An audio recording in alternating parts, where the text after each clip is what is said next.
let's take a look at the weather. 73 degrees, winds out of the southeast. Forecast sunny. Series history. This is the 99th game Ole Miss has won the last 2 meetings. Jasper will kick off for the Tigers. Jasper will kick off for LSU. Ole Miss lost the toss, but LSU deferred for the second half. Deep for the Ole Miss Rebels. Ladies and gentlemen, let's welcome a national television audience on CBS. The Death Valley.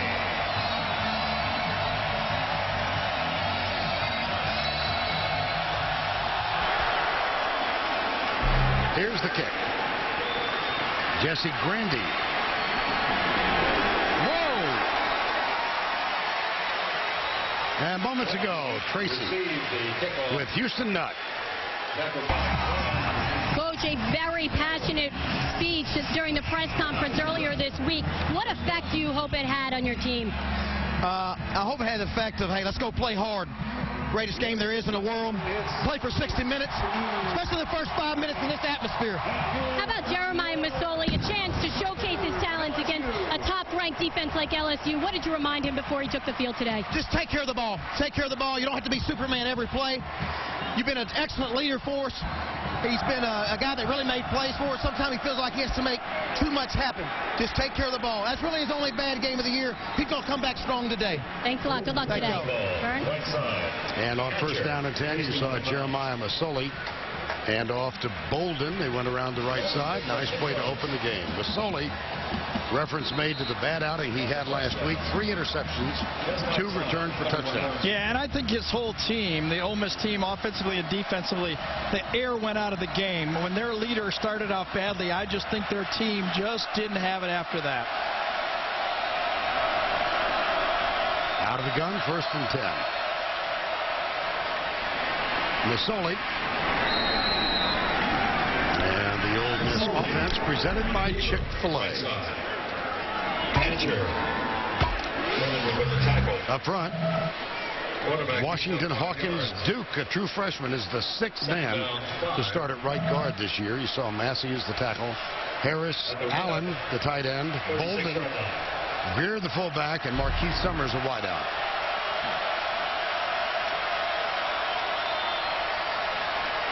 Left side, out to the 39-yard line. That's Bolden again. Carry up the middle. Ryan Baker. LSU defensively, Adams. Livingston's back after missing a game or 2 with an injury. Drake Nevis, you've met already. Linebackers Francois Shepard and Ryan Baker. And in the secondary, Claiborne, Eric Reed, true freshman. Brandon Taylor out for the year at that spot. Hatcher and the All-American Peterson. Les Miles, 60th. 3 wideouts near side. Blitz, tipped, intercepted. Out of bounds at the 19-yard line, LeVar Edwards. I think it was Tyrann Mathieu, number 14, that came off the slot. Confused Masoli. He's counting. I think it's right here, coming off into the inside. Right off the edge, right there. I'm sorry, right off the edge. Jumps up and makes that play. Went right over the top of the block and make it. You got to take the feet out from that guy or bad things can happen, and they did. LG, as a proud NCAA corporate partner, presents great SEC rivalry. Go Tigers! It's all about tailgating, brag with a drink, shaking face, big always celebrate. Damn time to ground. What are they doing? Play.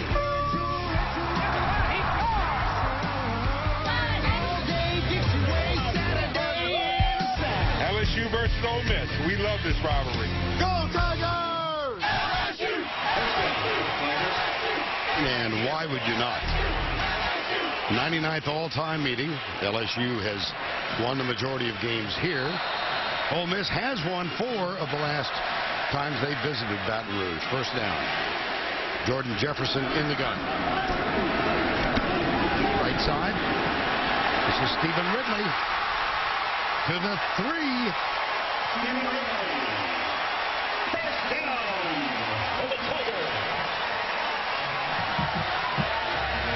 So interesting here, Stephen Ridley, who had committed to Ole Miss, and then they wanted to move him to linebacker, comes to LSU and becomes the running back. He is motivated today. Yes, we talked to him yesterday. He's got about 30 relatives here in his home in Natchez, Mississippi. First down and goal. I formation. Toss Ridley, right side. This time he's defended well and gets to the 1 yard line. Tackled by Justin Smith, number 93. I don't think LSU could have a better start, and Ole Miss could script a worse start. The interceptions that happened against Tennessee put this LSU team in the red zone right to start the game. Well, the stats presented by Verizon in the red zone. Pretty average. Jefferson toss. Ridley skips in. Louisiana State University touchdown.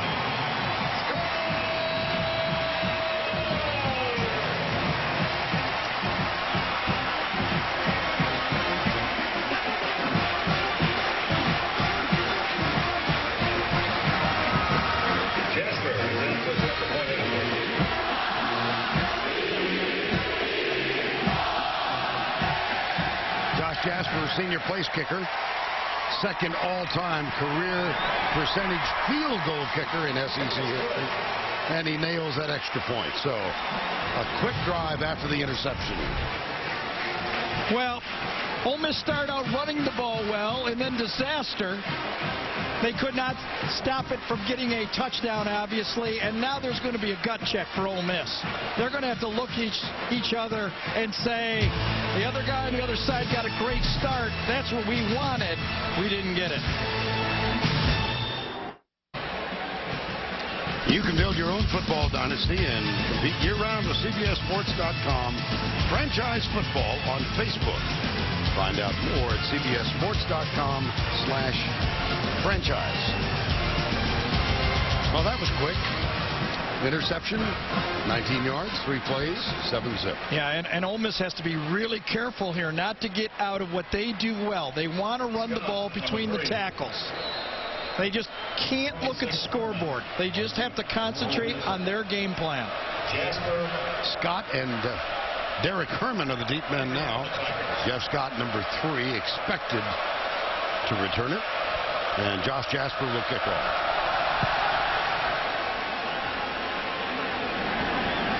Scooped up at the 10. There's a broken tackle. He's got a little space. Breaks another and gets to the 50. Austin Kinchin finally made the tackle, but Scott 40 yards to give Ole Miss good field position. Sometimes I think you can get too cute by half. LSU tries this squib kick, and it really got down there too quickly. It was fielded well, and before LSU could set up their kick coverage, it almost was going the opposite way. The first kick was covered beautifully, and this time they tried to change up, and it did not work. So second offensive set now for Ole Miss. Here's the handoff to Bolden. Oh, he's got a lot of room. It's a foot race to the corner, and Bolden wins.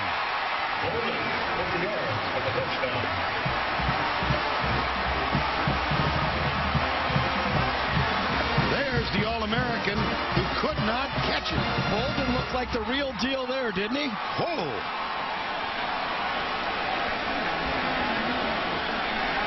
Bolden, who has 5 games in excess of 100 yards rushing this season, including last week in the loss at Tennessee. And he puts up 50 on that run. Bryson Rose is on to attempt to tie this up, and he's done it. Next good. Pretty simple. They faked the speed sweep, the fly sweep, and they just handled the ball off. I mean, we had to get good blocking from the left side, but watch the sweep push this LSU defense just a bit, overrun it, and look at that hole. My goodness. And once Bolden gets into the secondary, he shows that he's not just a downhill guy, but fast enough. That is only the third touch. Look at this. They ran right at Drake Nevis on this play. They thought they were going to need a double team right here, but it ended up being a single block by Bradley Sowell. And that sprung it into the secondary. So what looked like a double team was only needed a single block, and they attacked the hard penetrating Drake Nevis on that play. Well, Brandon Bolden is homegrown. That's his mom, Marva, in the middle. He's a Baton Rouge product, one of 8 Louisiana youngsters on the Ole Miss football team. Now here's Andrew Ritter to kick off. This will be Patrick Peterson. Across the 30 and stopped at the 31. Well, doubleheader for you tomorrow, but the big game is the late one. A couple of quarterbacks about whom you might have heard a bit. Brady and Manning, as New England hosts Indianapolis in the late game tomorrow at 4:15. The early schedule, the Jets, Pittsburgh, Carolina, Jacksonville, and Cincinnati all at home. Well. Yes. Yeah, I know. You always think, oh, well, gee, what do we got here? And now Ole Miss says football game. First down 10. Jefferson back. Boy, he's got a lot of time and a man wide open. The defender, I think, slipped. And Chris Tolliver, number 21, makes the catch. Well, I think you called it. Plenty of time to the outside. You got one-on-one at the top of the screen. And Chris Tolliver, who Gary Croton yesterday told us is going to see more playing time.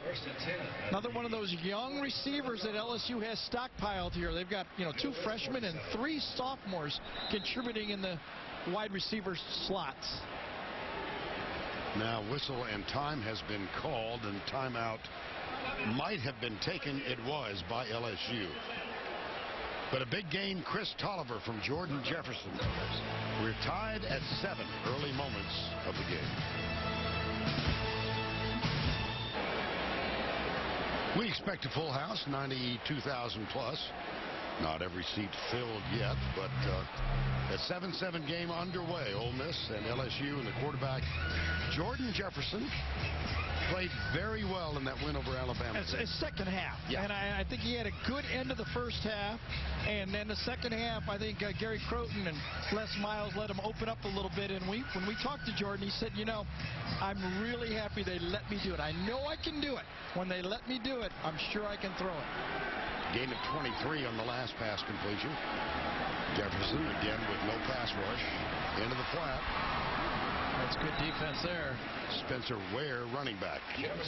Well, Gary alluded to this was 2 weeks ago, and it was Jefferson at the end of the first half. And I questioned this. I thought it could have been a big disaster for LSU. You could see right there how tight that throw was. The deep ball to Randall proved to be something that would pay off in the second half. But look at there. Even though nothing happened on the scoreboard, it was something that Jefferson took in at halftime. And also Gary Croton, the coordinator, said, I started believing in the kid. And then last week he went 4 for 10. Whoops. Ridley rips it to the 23. Johnny Brown with the stop.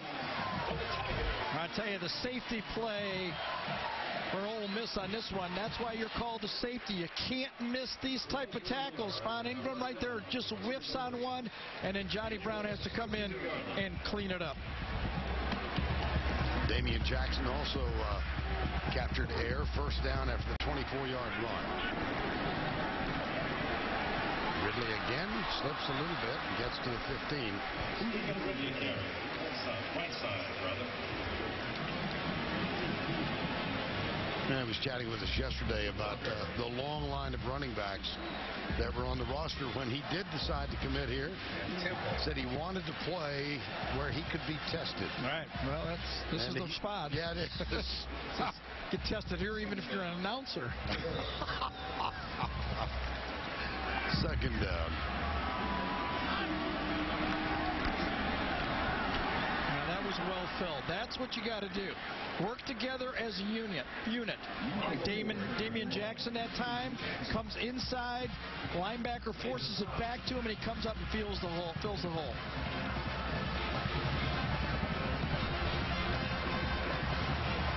Third and short. Usually we get teams that run it to their strength, which is usually left side for LSU, but with Les Miles, could be anywhere. I formation, double tight end set. That's D'Angelo Peterson in motion. Here's a toss, and Ridley comes right. And there's a flag on the far side of the field as well, and I don't know that he got it. D.T. Shackelford, number 42, with the stop.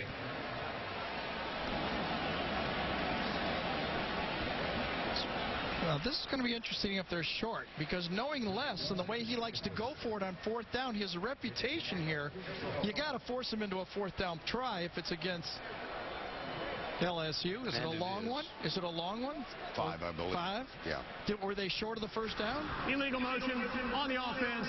Penalty is declined. Absolutely. You got to decline that. So now the reputation for Les is he goes for these things. Well, Reese Davis nicknamed him the Mad Hatter when he went for it in a game we televised here in 2007. 5 for 5 on fourth down conversions as they defeated Florida that night, 28-24. Well, when you got an 80% plus field goal kicker, they're easy to just try to kick these. Derek Helton will hold. And we've seen a couple of fakes out of this, but I'm guessing this one will be kicked. It is. And it's good. So LSU reclaims the lead. They're up by 3.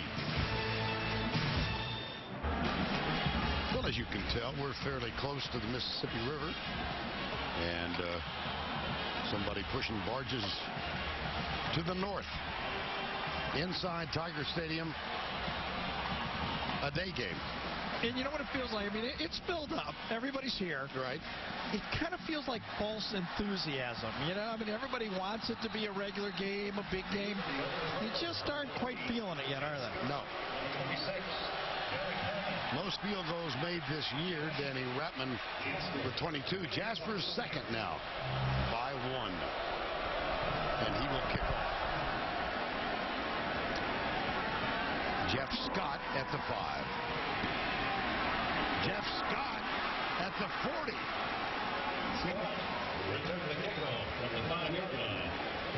Daniel Graff, one of the seniors, with the tackle, but that's the second big kickoff return by Scott. And he is a sprinter, 100-meter sprinter, mid-10 5s, and creases it. Hey, Ole Miss, as we thought, would be ready to play this football game. Well, they have won the last 2 in this series. Memorably last year, 25-23. Let's see if they go back to the quarterback running a little bit here, too. Yes. Masoli gets a good block on the corner.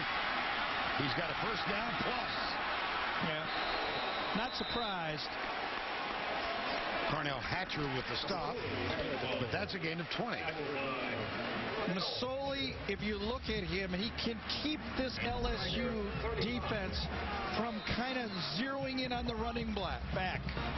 And you get 2 good blocks that time in front of him, and he turns the corner and makes another big play. And that's exactly what Ole Miss has to do.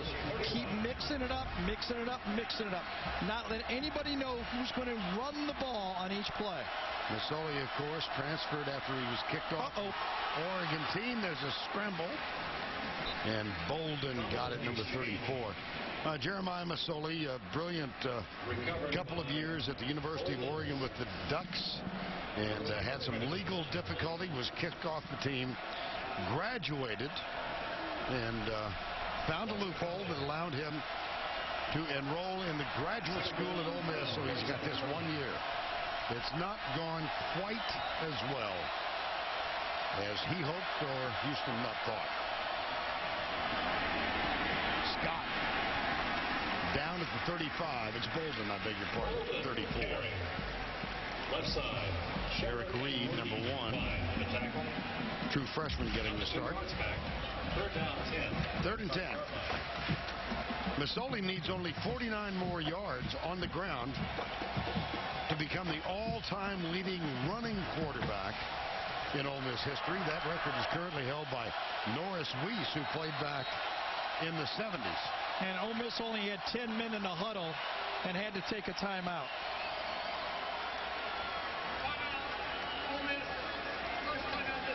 That's their first. Here's Norris Weiss's record of 5:42. Masoli already with 49 rushing in this one. Time call. We'll be right back.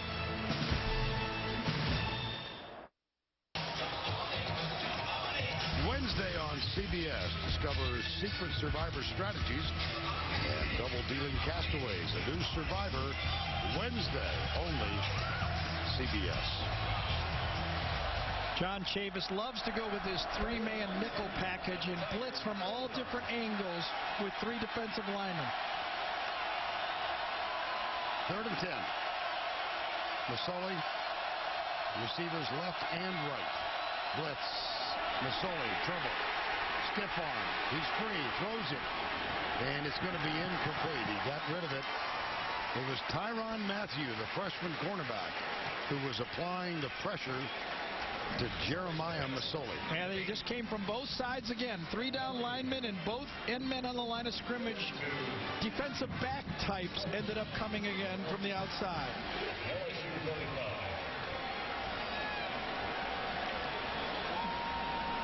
From the 35, 4th down and 10, and they're going to go for it. Their field goal kicker's longest effort this year is 41 yards, longest successful effort. So they bunch up to the right. There are 4 receivers out there. LSU. Caught! It was a great throw. James Logan, number 85. Is complete to Masoli gives it like a little Tebow look into the middle where he kind of scrunches down a play-action pass first. Watch this. Goes down and then just rips a throw. Look at that throw, how early he threw that ball right off Kelvin Shepard's shoulder and hits the freshman James Logan. What a throw. First and 10. Here's Bolden trying to get to the outside. Nope. Cornell Hatcher is up high. And Stephen Francois, the linebacker. That is going to upset the Ole Miss coaching staff. I watched the Arkansas tape, and in that game, repeatedly, Bolden was trying to bounce those plays outside. He had 9 rushes in that game for 11 yards, and that's exactly what he was doing. second down 14. See the Verizon Red Zone stats there. And here's Bolden, lost 3 yards on the last play. Pass. The toss. Tries, he left hands it, got a man open. It's caught by Masoli, out of bounds at the 7-yard line. Right, subtly, Masoli did a wonderful job. He felt the defender and came back and beat Craig Lawson to the throw. Now watch, the ball is short, if we can see it, and he comes back to get it. It was a lob ball, and he reaches in and comes just inside of it to save the play.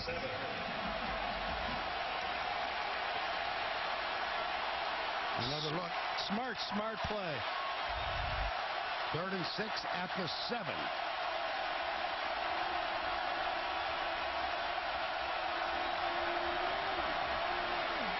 Wow. That was just, I got to give it to the quarterback on this one. They were going to try to run the shuffle pass that Florida does, the inside triple option. It was defended, and Masoli kept the ball, and no disaster happened. Masoli had a great series. He avoided a big sack. He completed a 4th down play. He had a big run, and right there he didn't force it. That brings on Bryson Rose, a 24-yard field goal effort. He's 14 of 16 for the year.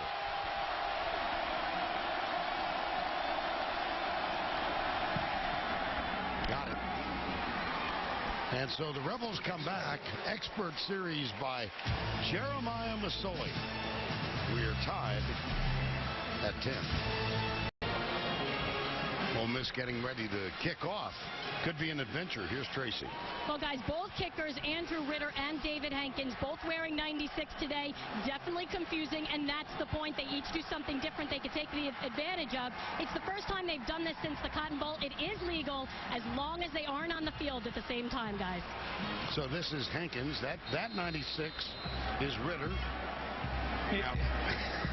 It's legal, but it's ridiculous. Well, it is. It is. Just and the coaching staff change the rule. Ridiculous. Here's what I find amusing, I guess. The coaching staff didn't tell the public relations director, so he didn't know it. Well, it's one thing not trusting us. Here's Peterson. Almost.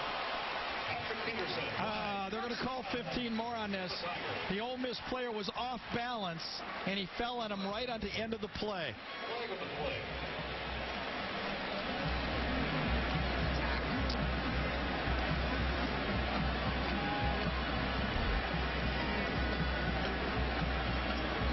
See it there at the low angle. Yeah, see, he tried. He was off balance. He tried to get rid of a guy. Foul. Kicking team, number 23. A penalty of 15 yards. From the end of the run. First down. Now the LSU offense. We've gone deep into the first quarter. Haven't let you know who they are. It's all presented by Chick-fil-A. Barksdale, DeRozic, Lonigan, T-Bob, Hebert, and Chris Falk gets the start at right tackle. Tolliver, Peterson, Ridley, Stampley, and Reuben Randall. And you have met Jordan Jefferson, and now we're going to see Jarrett Lee. They rotate the quarterbacks. This started in the Tennessee game here back in October. Ridley. A couple. Jarrett Lee, who was a redshirt freshman starter, had that really tough year when 16 interceptions, 14 touchdowns. But resilient, hung in there. Gary Croton saying yesterday, I really admired the way he decided to stay and compete. And he's out of Brenham, Texas, and he is a part-time starter. Well, not starter, part-time quarterback. Hasn't started yet this year. 2nd and 6.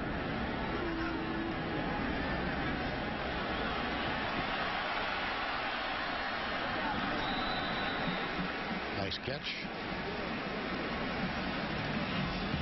Defensively for Ole Miss, Wiggum, Poe, Laurent, Jarrell Poe, probably the best of the bunch.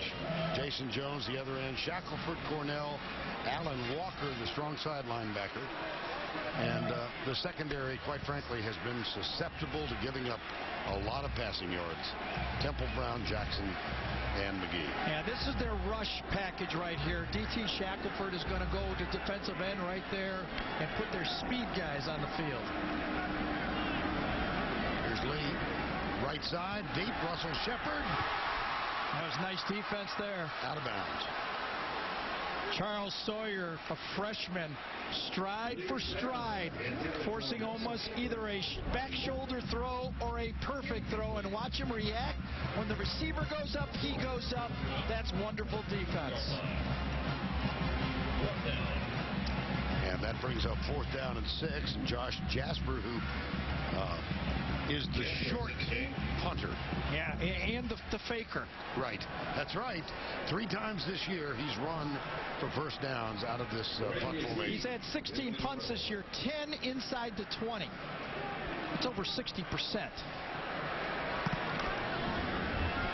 Grandy is back there. He'll let it bounce. Here's another one. Here's another one. Yep. Down at the 4.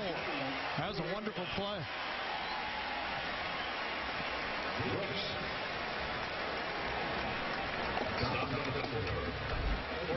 I think it was Ron Brooks down there that was tracking it, and muffs it the right direction.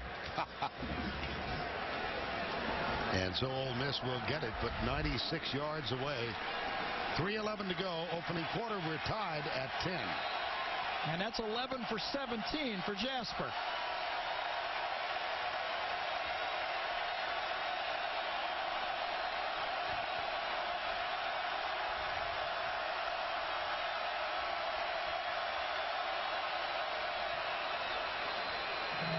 Pep Livingston, number 95, across the neutral zone. Coming off an injury, and Drake Nevis told us he's ready to roll yesterday. A bit early on that one. Contact. The penalty is 5 yards. It remains first down. Most of this stuff now is silent count. Oh, I don't know if he saw somebody lean back or whatever, but he's not going to get away with it. And this is kind of, Ole Miss might not have the best record, but they're the number 2 rushing team in the SEC at 219 yards a game.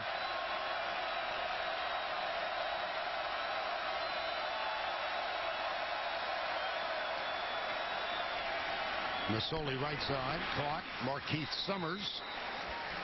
And he's up across the 16-yard line. Let's go back to the studio for a John Hancock update. Okay, Vern, you heard the deal about Wrigley, right? Illinois has scored 21 points to the correct end zone, but we're going to show you the Northwestern touchdown in the forbidden end zone. Brian Peters with a 59-yard interception return. They've since added an 80-yard touchdown to the correct end zone. Mike Trumpy with the run. It's 21-14. Back to you. All right, thank you. Here's Masoli. You know, Tim and Gary, I can remember when the Bears played at Wrigley back in the 60s, and I don't know why they couldn't do it now. There must have been some change. They added seats. Oh, that's it. Because the old football field went from the first base dugout to the left field stands. Not anymore. No, I guess not. If the guy had any humor, he'd crash into the wall at the end of that interception, wouldn't he? And stagger back. Yeah. Of course. Unbalanced line. This is the second time Ole Miss has shown this.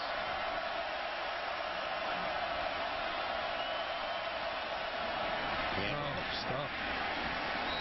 That was Enrique Davis, who back on the field last week with 116 yards. He was out for 5 weeks with a knee injury. Nevis and Baker combined. Really a terrific running tandem with Enrique Davis and Bolden. 3rd down 8. 3rd down 8. The Rebel 19. Well, Ole Miss hasn't converted a 3rd down, but they have converted a 4th down. They're 0 for 3. Everybody spread out. 3 to the right, 2 to the left. LSU has 3 down.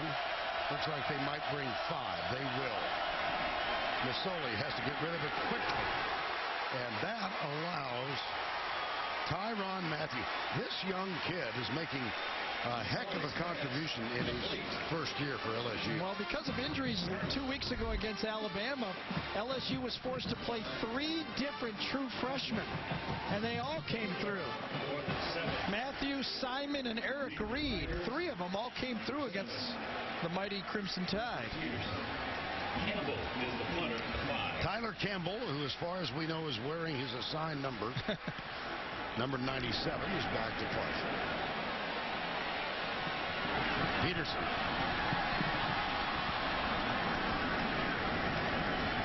Matthew Peterson. 7-yard return. And now it's time to take a look, Gary Danielson, at our Home Depot tools for success. Well, one thing that has never dropped off around here at LSU, even with Nick Saban, the transition to Les Miles, is recruiting. And these 3 young guys stepped up against Alabama. You see it, sudden impact right there. And they came in that game, especially Simon. Remember, he was matched up against Julio Jones. He's a 6'4" 3 corner, and he just went stride for stride in that one series against Julio Jones. On first down, Jordan Jefferson back at quarterback. He's got Shepard open. Russell Shepard across the 50 to the 48. Vaughn Ingram makes the tackle, but a gain of 17.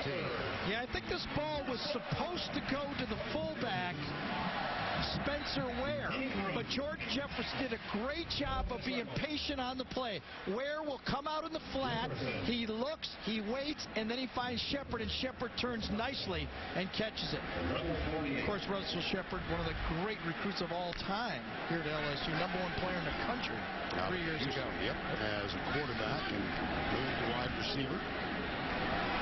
Here's Jefferson.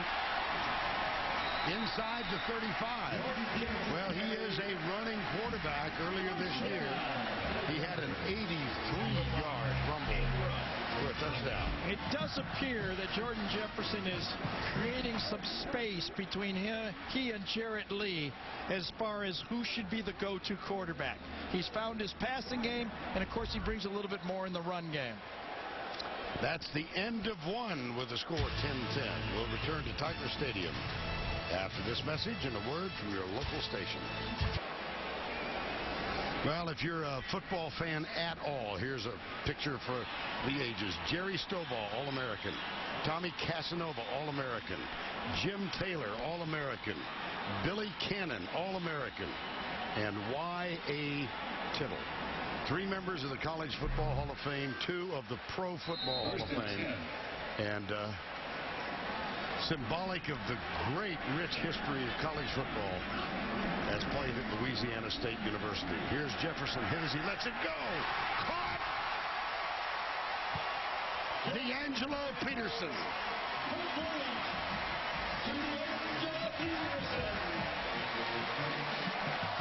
Jordan Jefferson knew he had D'Angelo Peterson as soon as he got the snap. Right here on the corner, man out to the flat. As soon as he snapped it, he knew. And he was getting ready to throw, and he had to throw it early. He anticipated it and delivered it. What a wonderful play. 32 yards to the 2. First and goal. They'll come left side. Ridley leans for the goal line. And he's in. Second touchdown for Stephen Ridley.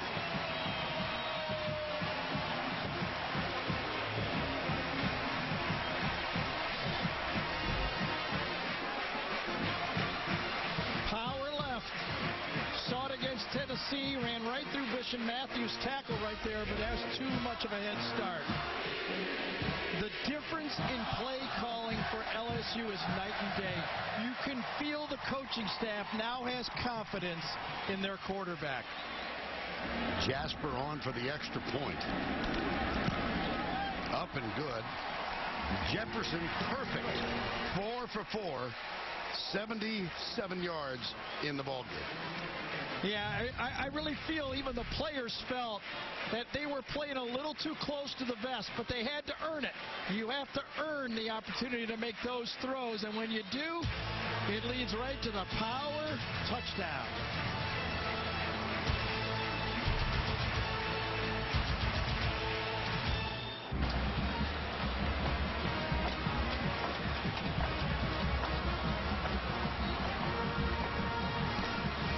Welcome back. 17-10 LSU. They get their second touchdown, and Jordan Jefferson's been very impressive. Yeah, and you know what? You can tell this LSU team is getting better and better. They're going to be a tough out now. They always had that defense that could keep them in ball games, and now they have an offense that can separate them. I mean, they're one of the top 5 teams in the country right now. And they have outside hopes, do they not? Well, we'll see about that. Yeah, they're hoping. Hey, why not?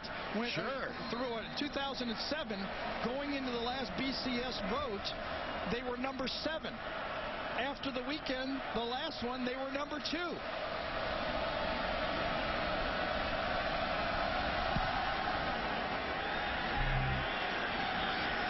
This will be Scott. But not for much.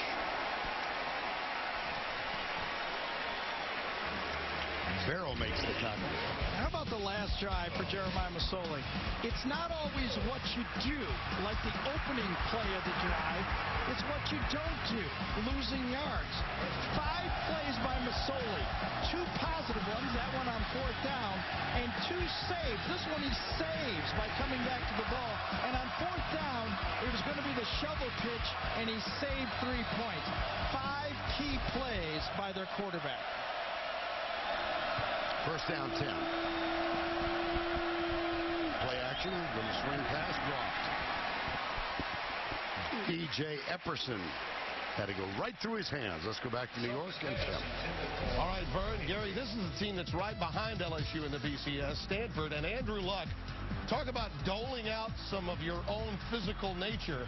Check this out. A 58-yard scamper they hit right there sets up a Stephon Taylor touchdown. They lead 10-0 in the second now against Cal. Back to you. All right, Tim, thank you. Second down 10 here.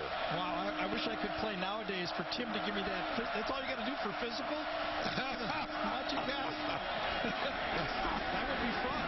Bolden. Greg Loston, number 6, gets him. Yeah, and Loston is one of the old veterans on this team. He's just a regular freshman, number 6 right here. He redshirted a year, so we're seeing 3 true freshmen and 1 redshirt freshman. The future looks very, very bright here. 3rd and 13. 50 of those 57 yards on 1 carry for Bolden.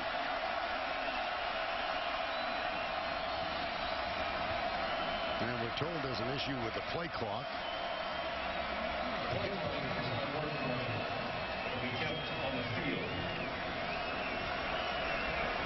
And so the play clock will be kept on the field of play.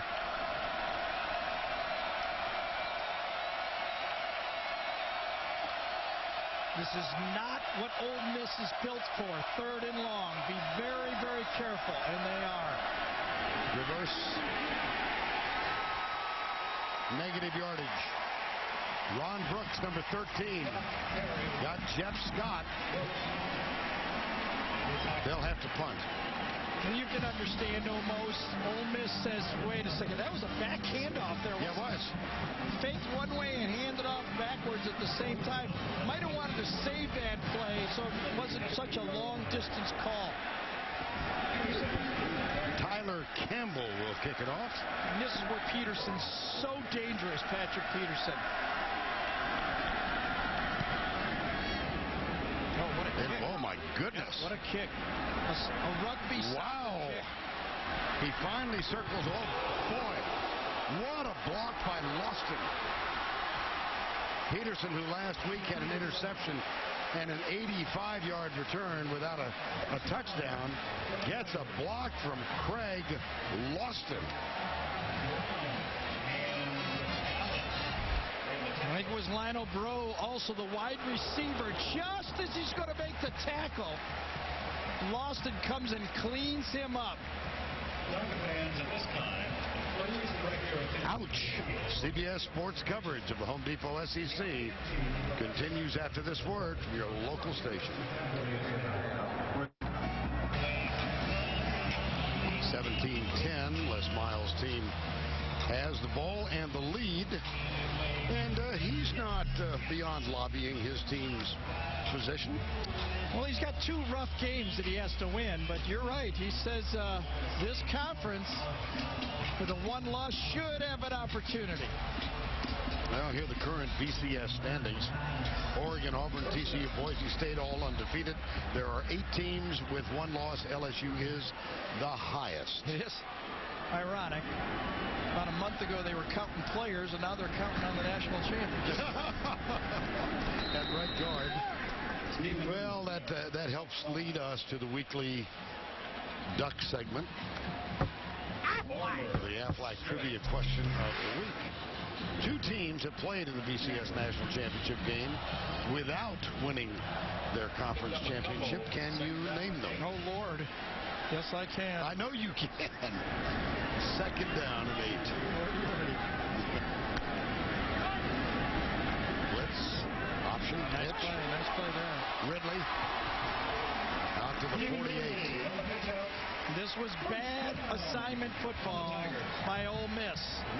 You need somebody for the pitch man and someone for the quarterback. You will see right here, no one for the pitch man. Come outside. D.T. Shackelford is a half linebacker, half defensive end. You wonder if he's getting all the snaps to go over all the things he faces from this wide open now offense for LSU. Chris Tolliver, who has one catch today, his first of the year, top of the screen. And here's Jefferson back, drills it, almost picked off. Not enough air on that one. Alan Walker. Well, here's a nice story. Will Blackwell, starter, fractured a bone in his leg on the first snap of the season against North Carolina. They thought he was going to be out for the year. He was out 3 months, and he's back. And they expect to let him play maybe 20 snaps today. And he does not have a medical redshirt opportunity. Right. So I saw him the week at practice the week prior to Alabama, and he was almost lobbying then to get back in the game. And they waited a couple weeks. Second down. There's the toss right side. This is Michael Ford. And it's going to be third down. He crosses the 50. Vaughn Ingram, number 35, makes the tackle.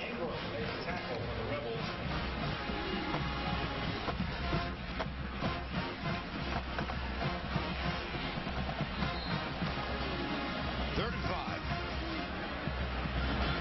When you watch LSU play on offense, when it's going well, you say, wow, they give you a lot. They're changing people, they're running options, 3 receivers, 2 tight ends, and they're really something to handle. When it's not going well, you're saying, what are we doing all this stuff for? Kind of what we do. Well, everyone else. Yes. It's Jefferson, and he's got a first down. Jefferson up the middle. Find it so interesting as a player. You never know when the light's going to go on for a player. Jordan Jefferson started out quickly as a starter for LSU in the bowl game, and everybody said, oh, man, this guy's just going to skyrocket right to the top of college football. Then he struggled and struggled and struggled. I don't know if he lost confidence or whatever, but the coaching staff decided to go with Jared Lee, and since then, slowly but surely, it seems like Jordan Jefferson is playing better football. On first down, he's back to throw, and he's got a man open. It's Peterson. There's the catch. Is he in? No, he is not. He's down at the 1. What a beautiful pass. Same play. They completed the other way. They flip it around to the right and run the same thing on 2. Remember the tight end pass? Here it is again. Same exact play. Fullback in the flat, tight end on the corner. That's about as easy as you can get. And Johnny Brown, the safety, lets the tight end run right by him. And that tight end is a mismatch. He's a hybrid. Half wide receiver, half tight end. High formation on first and goal. 40-yard gain on the pass. Toss, Ridley. He gets inside the 1. It's going to be second down and goal. Jonathan Cornell, middle linebacker, makes the stop. So with D'Angelo Peterson, you give up something, obviously, in pass and run blocking, but he does cause fits in the secondary when you're trying to put safeties on him. Seems to be the new breed of football. The NFL is just full with those tight ends that make plays like that. Everybody in tight on second down. Toss. Ridley again hit behind the line, and he loses a yard.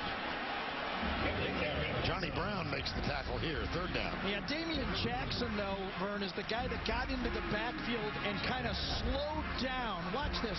Pitch to the left. Watch Damian Jackson come in from the left side and kind of force the play. See, that slowed him down and allowed his teammates to make the play. Gerald Rivers, number 90, gets credit for the tackle. Third down.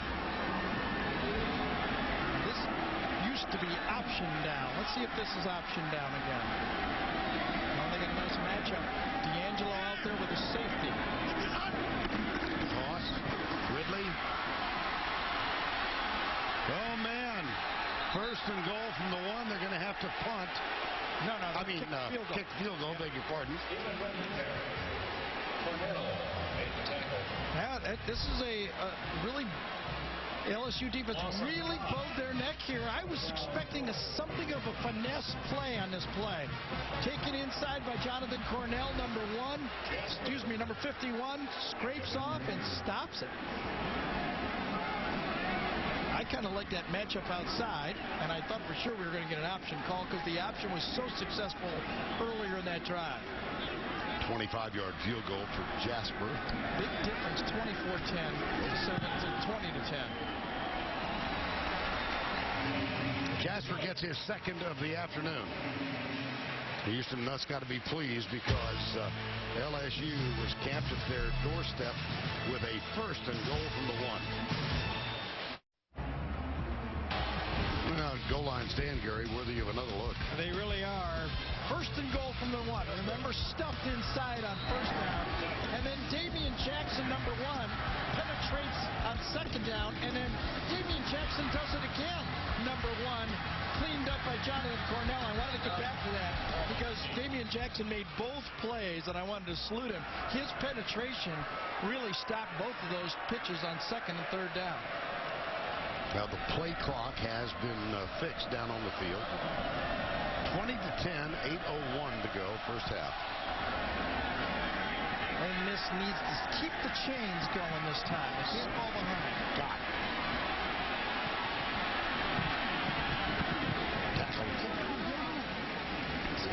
Jai Eugene, number 4, makes the stop. He's another of the seniors. Tomorrow on CBS, a Subway sandwich boss goes undercover and faces the toughest employee ever. Don't miss an all-new Undercover Boss tomorrow only on CBS. 1st and 10 at the 29-yard line.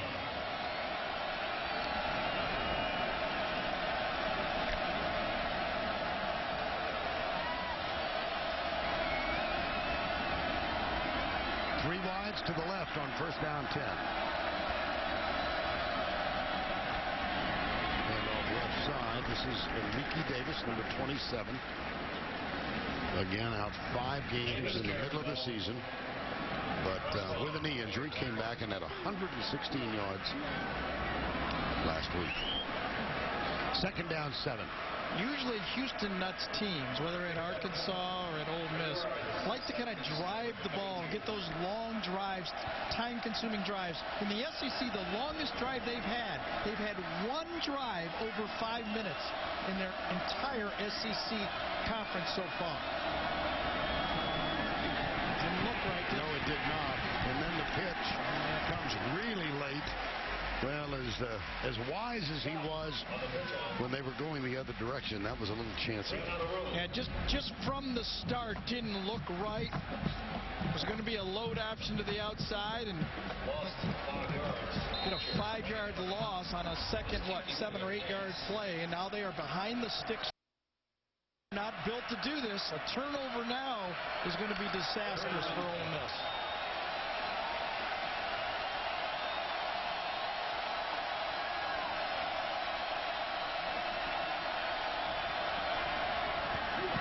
His man out on the left side. Nice open field tackle, however. And Carnell Hatcher did a good job. I mean, when you're playing zone defense, that's exactly where you want that ball thrown. To the short man in the flat. John Chavis is going to say that's exactly where I want it done. Perfect job of secondary there, forcing that ball to the outside. Corbett neat with the catch. And Tyler Campbell's on now, number 97. Patterson awaits it at the 25. 2 punts returned for touchdowns so far this year. Another great punt. Oh, boy. Patterson at the 10. And lost his balance, steps out of bounds. Just across the 15. Those last 2 punts has really changed the game for Ole Miss. The last one, again, for, 60 yards. All right, Tim, thank you. 20-10 here, 6:01 to go in the first half of play. Back on September 25th, Ole Miss lost their all-SEC defensive tackle, Kentrell Lockett, injured on this play, torn ACL in his left knee, out for the season. He's standing by with Tracy Wolfson. Kentrell, first off, how's the knee and where are you in your recovery process? The knee is coming along fine. Everything going along as planned. I just got off the crutches. Now I'm working toward running and getting my strength and everything back. Let's watch the play and then we'll come back. All right, Trace, it's first down. Jarrett Lee is in at quarterback for LSU. Quick flip out to Russell Shepard. And he's going to get about 5 yards. We'll go back down to Tracy. Kentrell, you're seeking a 6th year of eligibility. We spoke with Coach Nix. He said he had a conversation with you earlier in the week about your future. What did he say to you? He asked me if I would get the opportunity to come back, what I would, and would I do it, and would I take advantage of it? And I was like, yes. And another year playing football at Ole Miss and being a leader and leading the young guys and showing them what needs to be done, I would love to do it, and I would embrace it. We wish you the best of luck. Thanks so much, Fern. Thank you, Tracy. It's second down. Here's the toss to Ridley. He cuts back to his left. And the surge stops at the 23. Third down. And let's see now. Remember, the last time down on the goal line, the Ole Miss defense stopped LSU, obviously for a touchdown, forcing the field goal. They get a stop here. They might get some good field position. The last 3 drives that Ole Miss has had has started on the 4, the 23, and the 29. They could flip field position with a stop here and get a 3 and out. 3rd and 2.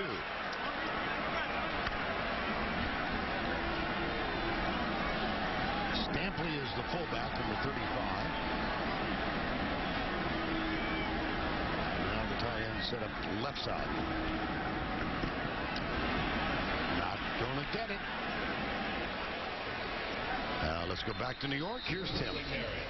Vern, Gary, as you know, we got that log jam at the top of the Big Ten. Here is Terrell Pryor being picked off by Micah Hyde in the end zone. Just a poor pass, really. Iowa leads 7-3, and Ohio State now has to head to that pink locker room. Back to you. All right, Tim, we have an injured player. The left tackle, Joseph Barksdale, is down at the 25-yard line. Barksdale, the starter for all 10 games at left tackle this year. He's been a starter at right tackle before 2010. And he's been a three-year starter at right tackle, and now he goes over to left tackle. There he is right there. Plays a run right at him, and from behind, one of the Ole Miss players falls right on the back of his leg.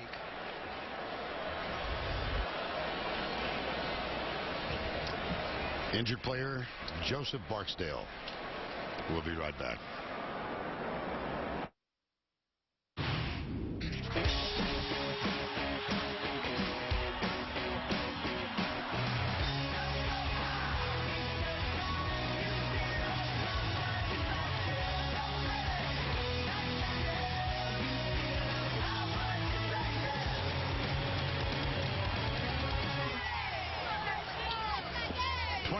LSU about to give it up on 4th down. Joseph Barksdale on the LSU bench, assisted over to the sideline. Here's Helton's punt on 4th down. Grandy right near the sideline, and a flag comes flying as he steps out of bounds. It was a wonderful directional punt again. Special teams done perfectly by LSU on that one. On the 30-yard line. Might have been a late shove in the back right at the end of the play. Ken Williamson is our referee today.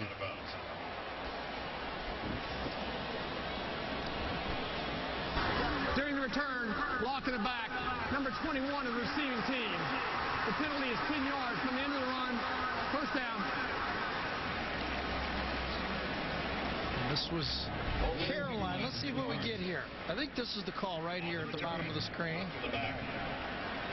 Oh, I don't know. I know. No, he was barely touching him. His arm came out.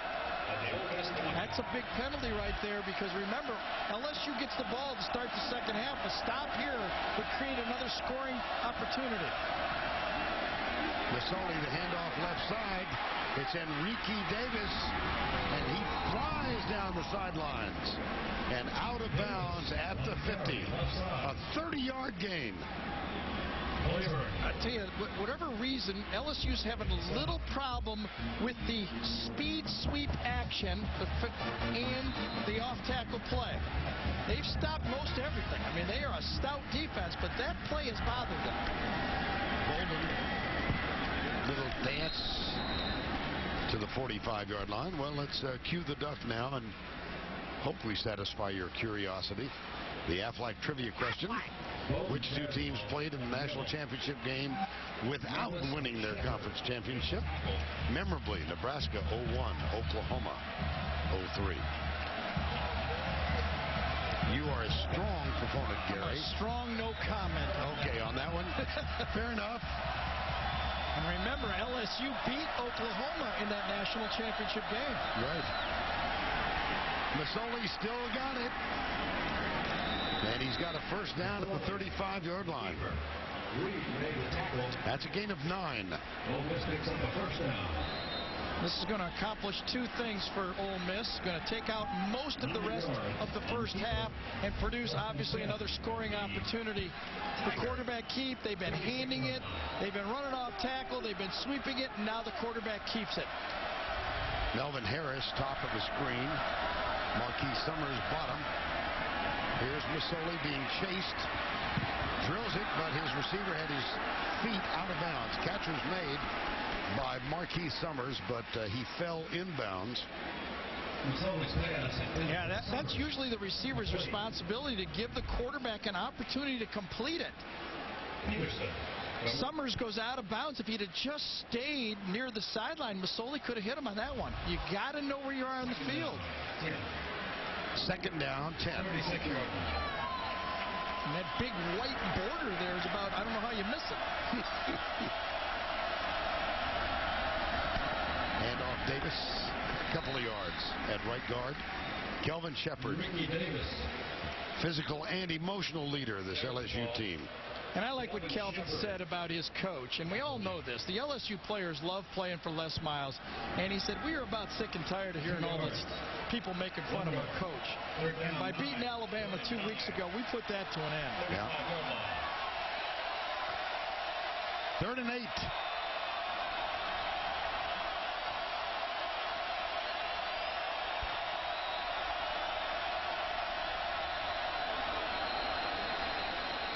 This will be a pre-snap foul. Is it Bobby Massey who moved on this one, the right tackle? Go either way. Maybe Jared Duke, the right guard, but I mean, both sides, LSU was faking the blitz or coming on the blitz, and both reactions from the Ole Miss offensive line. Prior to the snap, ball start. Offense, number 78. 5-yard penalty. It remains 3rd down. Bradley Sowell. Ole Miss. Well, there was movement everywhere. Yeah, take your pick. Yeah, I could have just closed my eyes and circled somebody on that one. Now look at this. Ole Miss has already rushed for 129 yards. Second team in the SEC, yards per game on the ground. And remember, they most resemble Auburn, and Auburn tore them up running the ball. Corner blitz. They hand it off to Scott, and he gets back near the 35-yard line. Now you got to wonder, remember, they went for it on 4th down before. Will they go for it again? If they do, they'll bleed the clock down all the way, I believe, before they make the call. They don't want to give LSU much time. Well, their field goal kicker's longest successful effort this year, 41 yards. I wonder why Les Miles doesn't take a timeout here. Time is really not a factor for Ole Miss. If they stop them, they're going to want that time.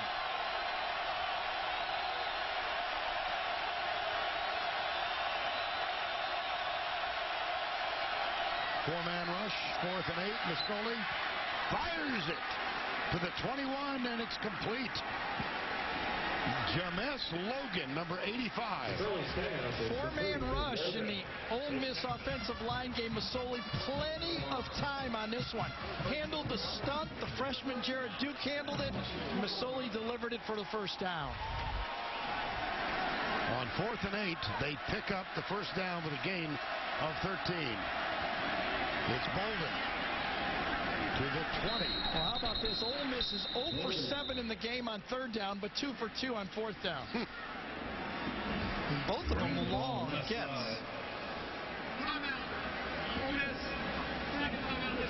Ole Miss uses the second of their 3. 2010. 37 seconds to go in this one. Coming up at halftime, we'll go back to New York. Tim Spencer, Tony Barnhart with a Geico halftime report. Get you caught up to what's going on around the country. Remember the game last year, what is it? McCluster hit a pass out of the Wildcat. Yes, that's right. And then a couple of years ago, I think they ran a reverse pass. Marquise Summers was involved in it. I wonder if they got some type of play down here to grab a cheap one. Houston has been known to have some trickeration. Into the end zone, Patrick Peterson caught, and he'll be penalized. Yep, they went right at the best player from LSU. How about that? There's no trickeration on this one. Go one-on-one, Marquise Summers against, and that's interference. He went right over his back, right through him. And remember, Julio Jones got inside Peterson on one of those plays, and they saw that on tape and said, we're going to try to get inside of him. Number 7. The penalty is 15 yards from the previous spot. Automatic first down. Packers penalized 15 yards. 32 seconds, and obviously looking at that one little slash mark up here, they still have 1 timeout, so can pretty much do anything they want. I think it'd be best, they probably did get the most out of the clock, throw on first down, then run or pass on second down. Harris wide to the left. Summers wide right. There's a slot receiver. Masoli. Wow. No, it's Bolden. Now he's got it. Masoli's got it. There's a little trickeration. Kept it and walked in. That was some drive right there. Remember, Masoli's been running this offense, and Oregon, and now here the same stuff. Puts it in the belly, keeps it, and LSU had no idea where it was. 80 yards, 9 plays. And a 4th and 8 conversion en route.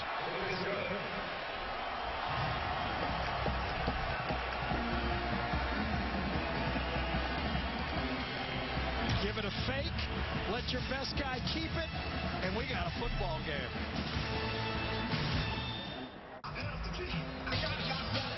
Beautiful shots from above Tiger Stadium here in Baton Rouge. Aerial coverage of the SEC on CBS Sports, provided by DirecTV.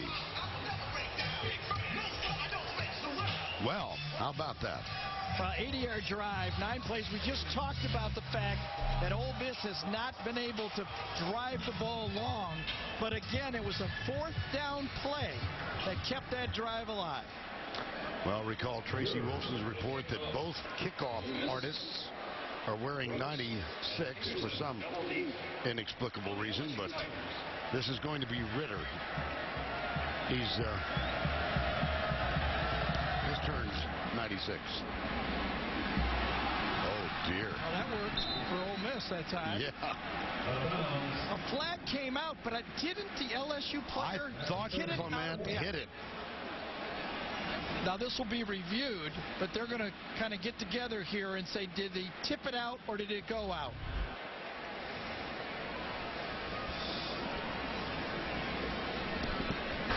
There is no foul on the play. Yeah, tipped out. The ball was touched by the receiving team prior to going out of bounds. First down. I think it was Chase Clement that knocked that ball out. There he is right there. Good play by Chase. Let's go back. The blocking right up here. Watch Alex Washington come around and block Kelvin Shepard. The great fake, yes, but you still got to block somebody, and he gets Shepard one-on-one right there, and that allows Masoli to walk into the end zone. Now 25 seconds to go before the break.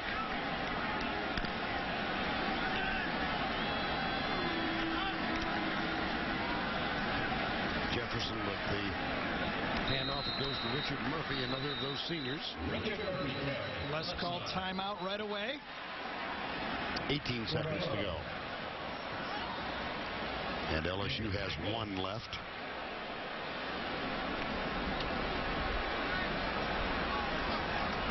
Now, Houston Nutt has won his last 3 against LSU. 3 in a row. Yep. The last one at Arkansas. Remember, this was the game that LSU thought they blew the national championship. And then back. There's the reverse by Summers right there out of that Wildcat. And then last year, probably the lowest point for Les Miles. And I think last week was his highest point as a coach. I admit he won a national championship. But I think last week was the one that everybody said that it's Les Miles' team. He's reloaded. He's got it going in the right direction. Second down from the 35. 2017 LSU. And of course, I said last week, I meant 2 weeks ago against Alabama. I think that game against Monroe isn't quite as big, I guess. Another of a series of games that, what was it, Georgia, Idaho State recently? Yeah. See what happens here. They went deep, remember, against Alabama. Will they go throw the ball deep or? Yes. Man open. Oh, dear. Pulled up on it. Wow. There you go. Now, I believe on that play, D'Angelo thought he was going to get it, but Johnny Brown was saying something to D'Angelo on the play.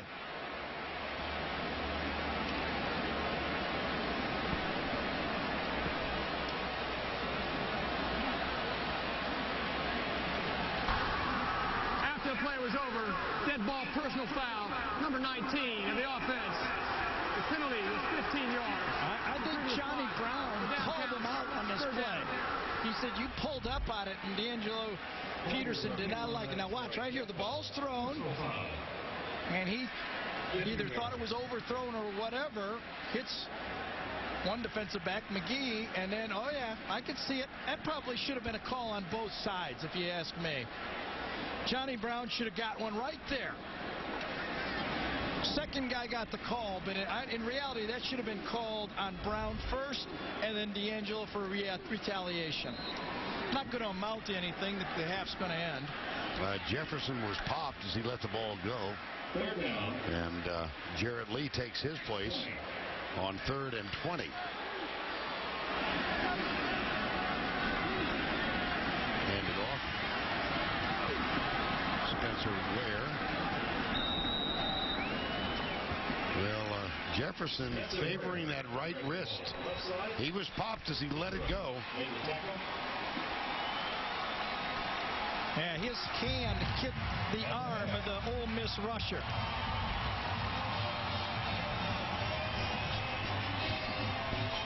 Well, that's the end of the first half. Let's go down to Tracy, who is with Houston Nutt.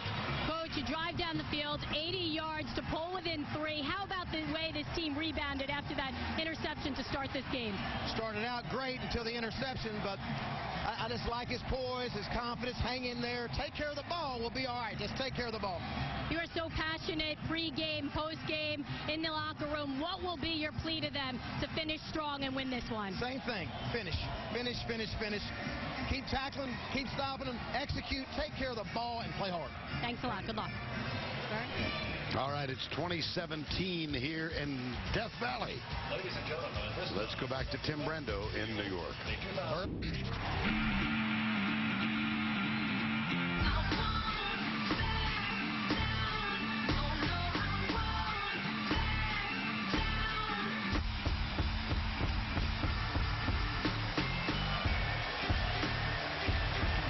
Halftime in Death Valley, Tiger Stadium, Baton Rouge, Louisiana.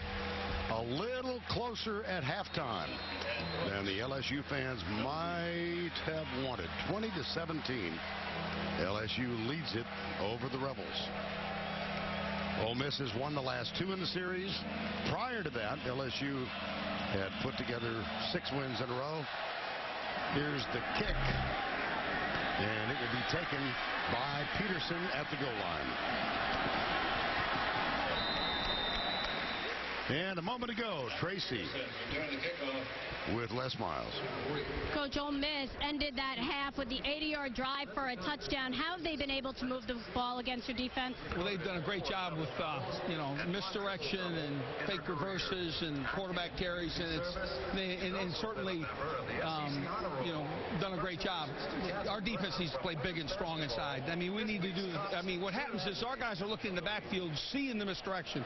We just got to stay at home or wait for them to come to us. Still, your offense being able to move the ball, your quarterback's doing a good job. Will we see you open up the playbook a little more in the second half, like against Alabama? Yeah, I think it would be the same style it was the first half. Hopefully, we'll get some bigger plays. Thanks a lot. Yeah, that's a pretty good start, isn't it? Ruben Randall with the catch, a little play action. Jordan Jefferson.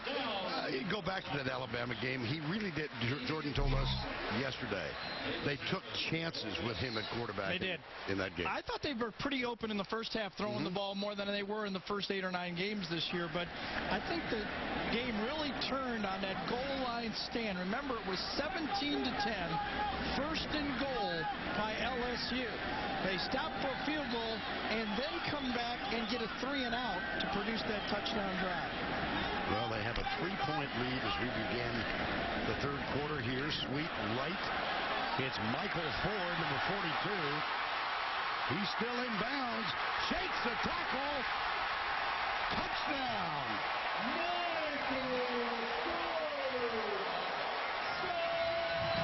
Longest run of the year, 54 yards.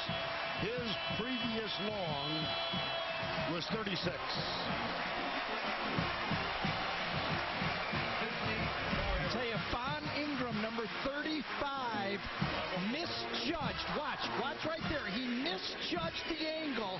Russell Shepard got a good block, but the angle by the safety was the wrong angle, and it was real close to whether he stepped out there.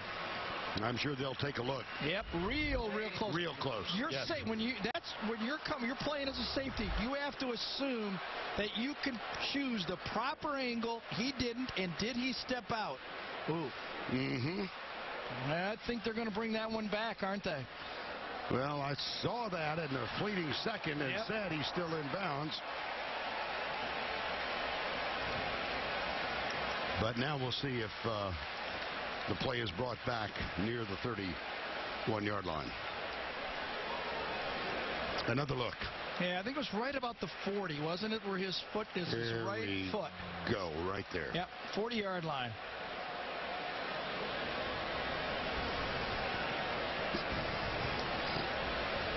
I have so many lines here that we're both thinking the same thing. Oh, gosh. So we'll resort to the old indisputable visual evidence. Now, the official was right on the line, running from behind. Watch the linesman right here to the right side of your screen. He's watching. That's Michael Taylor, the line judge. Don Dembinski is our replay official today. This is I thought the one from the side was the best look. This one we can't quite frame and get his toe. I thought the one from the side, his foot was on the white. Let's go back to that first look right here on the 40-yard line. Does he touch the white?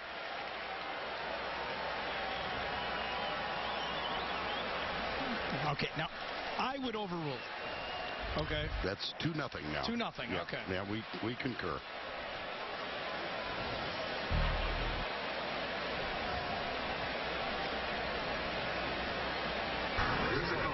After further review, the runner stepped out of bounds at the Ole Miss 40-yard line. Therefore, a first down for LSU. Please put 14-19 on the game clock. 14-19. In that instance, you see why instant replay works. Yep. I mean, that's a touchdown scoring play. That is a huge difference, considering the last time LSU got down there, they were stopped first and goal. Exactly. Well, it's a 14-yard run instead of a 54-yard run. So the ball at the 40. 2 plays, a pass and a sweep. Russell Shepard breaks the huddle wide to the left. Michael Ford still on the field. First down and 10. Play action. Ouch. Jonathan Cornell almost untouched as he came through. Well, this has to be a bust right here. You don't ever not account for the middle linebacker on a pass play. Who missed it? Everybody turned back one way, and no one saw the middle linebacker on the play. That's always handled by the offensive line. That's not a back's responsibility. I'm just going to guess. It looked like DeRosick to me. But that's your job. I have no idea. I'm not encroaching, I promise. I'll just say one of those inside guys, one of the guard, the two guards of the center had to block him. Second down and 19. Sweet Ford. Back to the 45. Well, Gary, how about halftime trends? Well, we know that Musoli, as Les Miles said to Tracy, is keeping them off balance. Now remember, 37 of those 44 passing yards were on fourth down. Ridley has 2 touchdowns, but it's the ones he didn't make that are big. Jordan Jefferson had a good half throwing the ball. And Ole Miss, look at that. The 2 fourth down plays and then the goal line stand. 3rd and 14. Ole Miss brings 3 and drops 8. Jefferson goes deep in the middle. Shepard's there, but it's intercepted. Picked off at the 15-yard line. Von Ingram, number 35. That is only the 5th interception of the season for Ole Miss. Yeah, this is the Tampa 2 defense right here. There's the middle linebacker. He's kind of a strong safety middle linebacker. 2 deep. He's going to go very deep. The ball's thrown to Russell Shepard. Underthrown, really. I think if that one could have gone to the end zone, they might have had a chance. But it's not the worst interception. I mean, it would have been a punt down there inside the 20 anyway if it was incomplete. Auburn has won the West. They still have a game at Alabama next Friday. LSU with a 5-1 record, and coming up next Friday from Tuscaloosa, the Iron Bowl. This one will have a little attention paid to it as the Alabama Crimson Tide, defending national champs, take on Cam Newton and the Auburn Tigers next Saturday afternoon. I got a feeling the shopping malls in Alabama are going to be empty. First day of Christmas shopping, it's going to be a bad day. Yeah. Not good for the economy. Yeah, let's not use this as a litmus test for the rest of the country. I got a feeling you may be able to go there and buy anything you want. First down 10 after Jordan Jefferson's 9th interception of the season. That's Marquise Summers in motion. The handoff comes left. This is Bolden, and he's caught at the 15. Patrick Peterson and Eric Reed. And over, and sometimes I get a little frustrated by replay, but here we talk about a game of inches. This is a game of less than an inch. Remember, if that pinky wasn't on the white line, that would have been a touchdown. Instead, it ended up on the 3rd down pass, a turnover. Well, recall that Jefferson's wrist was injured on the last play of the first half, but Les Miles assured Tracy at halftime that he was not bothered by that wrist injury. Second down. From the backside, fumble. Scramble for it at the 13. It was Ron Brooks who hit Musoli, and it is now LSU football. Well, remember, the first drive of the game, it was a turnover. Now almost the same thing. From the backside, Brooks, and a fumble, and a turnover. The first drive of the game, the first drive for Ole Miss of the second half. Almost mirror images for turnovers.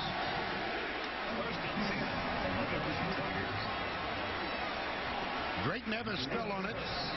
Somehow seems appropriate that he would make a significant play in his final game at Tiger Stadium. Jarrett Lee in there.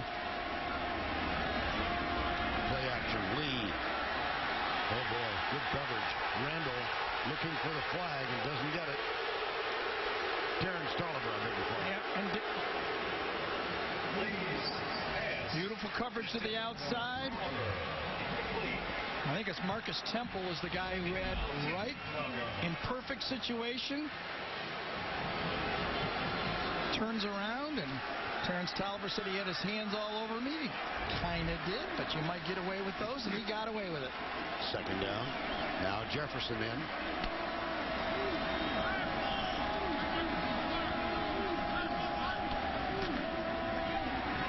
Jefferson to the 10.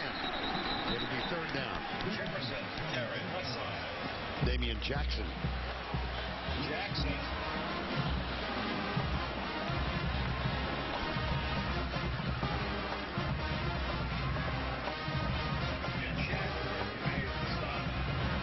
Third and 8 at the 10. Picked up a couple.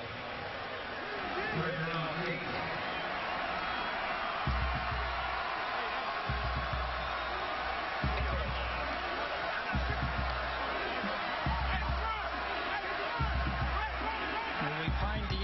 Peterson again. That's been their go-to guy. He's in the right slot.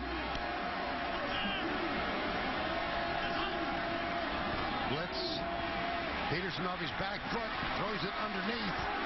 Russell Shepard short of the first down. Boy, is this Ole Miss defense answered the bell? Remember, Tennessee put 50, plus 50 on this defense with a freshman quarterback. This is a wide receiver screen, jailbreak screen. Had nowhere to go but to one guy on the play. Fourth down, 5 from the 7-yard. Delivers it, and Justin Smith gives him a little shove after the play. Tyrone Nix, defensive coordinator, Ole Miss, and on the field with his third field goal attempt of the day. This from 24 yards out. Jasper Derek Colton will hold it. And it's perfect. That is 2 big stops by the Ole Miss defense.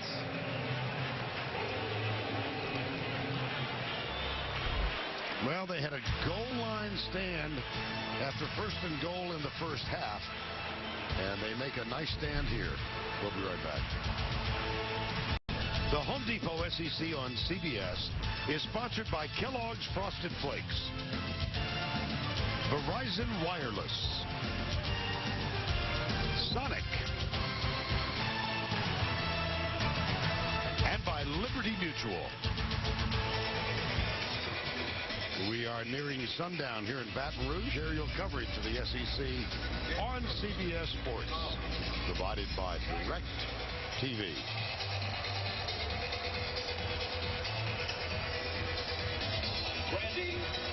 Ole Miss, 1 takeaway, LSU 2, but boy, missed opportunities for Louisiana State University so far. Here's the kick taken. Well, look at this. Who's got it?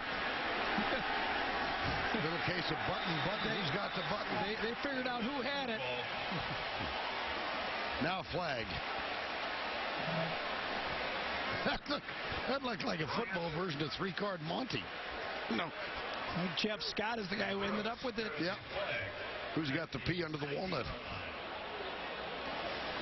Player is down. It may be Eric Reed, is it? Yes.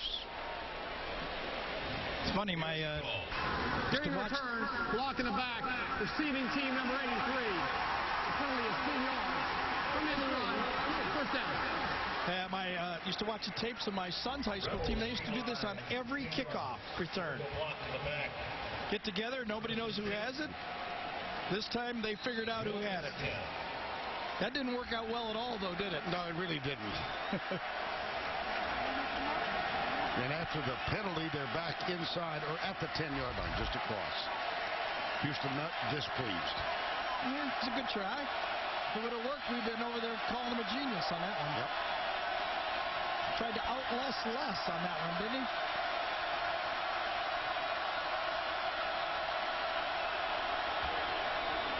Deep handoff. They come at left guard.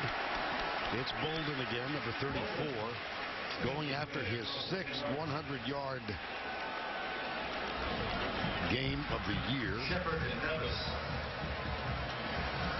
right now at 63 yards on 11 carries. Second down. LSU comes in with the nickel. Matthew right there is the 5th defensive back on second down. Bolden out of the tackle across the 15. Short of the first down to the 18. Patrick Peterson makes the stop. Coming up, this will be the 16th of the game. 1-6, 16th third down play of the game. Only one has been converted all game by LSU. Third down 3 at the 17. 8 and 8 for both sides now. 3rd and 2.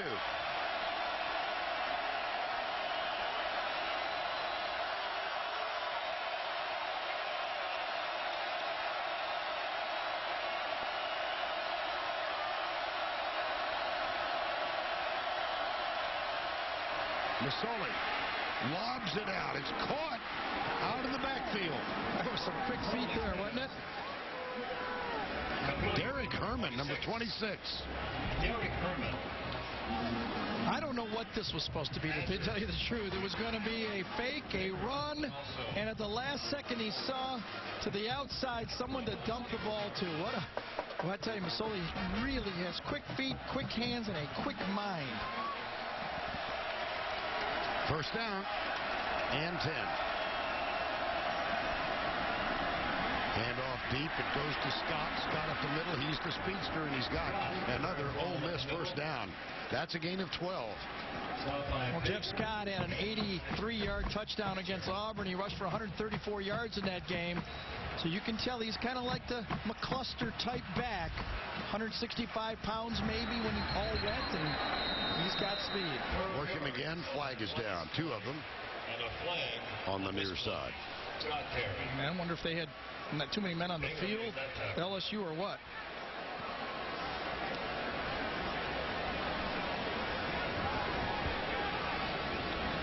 Thought Kendrick Adams, number 94, was coming in and someone was going out at the same time, and I don't know if they got the right numbers in there. Here's a call. Carded snap. Illegal substitution on the offense. Defense, I'm sorry. 5-yard penalty. Makes first down. You can see it right down here. Look at all of the problems. The ball is snapped. You got to get inside the numbers to be legal. And right now, Les is saying a couple weeks ago, we have to have an opportunity to get our subs in also. And so first and 5 at the 41. Penalties now even 4 apiece. Masoli pumps once, deep right side. Stride for stride, flying down the side. Marquis Summers, the intended receiver. Maurice Claiborne was the defender. It was a hitch and go to the outside. And I wonder if he was doing the arm bar, or did he grab his wrist? Did he grab his hand? That's what I think they called. He grabbed his with his right hand, his left hand.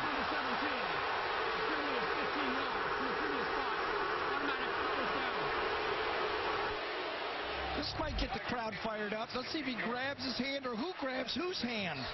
There see you him are. Grab it right at the end of it. Looked like they were going on a promenade. Yep. Let's take a walk on the levee on the banks of the mighty Mississippi. Well, you know, if you're an LSU fan, we're going to say, wait a second. Wasn't that almost what happened in the other end zone? I mean, that was incidental contact.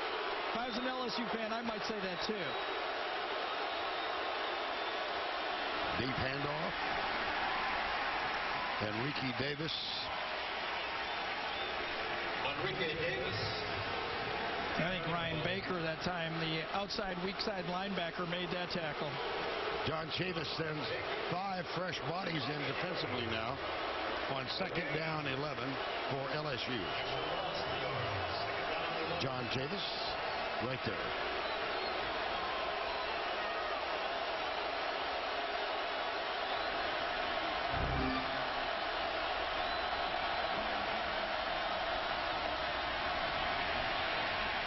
Masoli gets rid of it just about the time he shoved out of bounds. Let's go back to the studio for this John Hancock update. Bird back into the Big Ten we go. Marcus Coker's going to take it in from 26 yards, actually to the 1-yard line, following yet another interception by Terrell Pryor. Iowa would then punch it in from a yard out. Michigan State's pulling for Iowa because a victory for them against the Buckeyes would give Michigan State the inside track to the Big Ten title. Back to you. 3rd down, 11.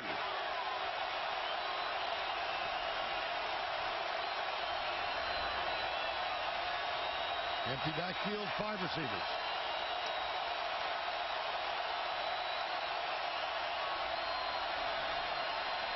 Masoli. That is going to be short of the 1st down. Yeah, but it's in that gray area. Jamez Logan with the catch. And it's going to be right at that area where you're going to go for it. Coming off the slot, you see the blitz, throw right behind the blitz. Perfectly done. Execution.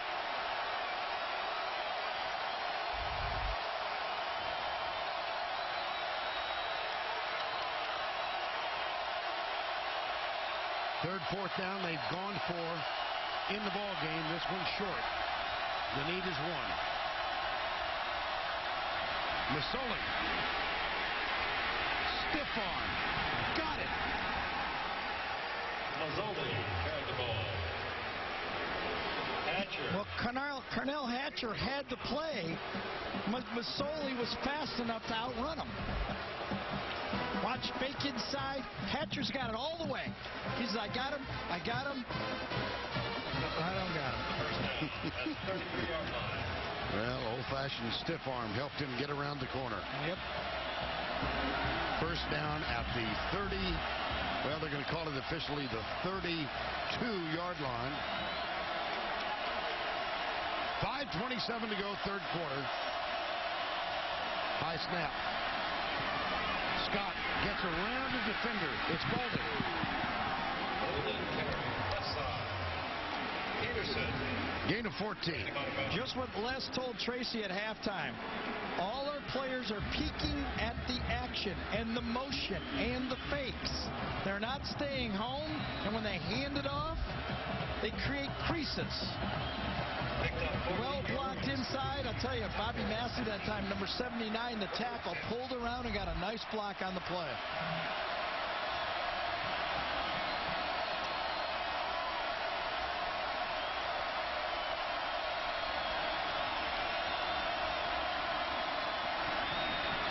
Sweep right.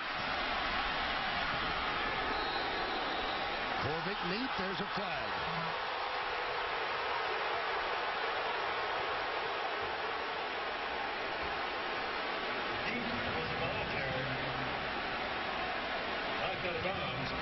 Well, this almost, to me, looked like almost a naked sweep. Did they pull a lineman on this one or not? You can see Les. He is upset. He saw the replay on the jumbo screen. That's the distance for the goal. 4th down.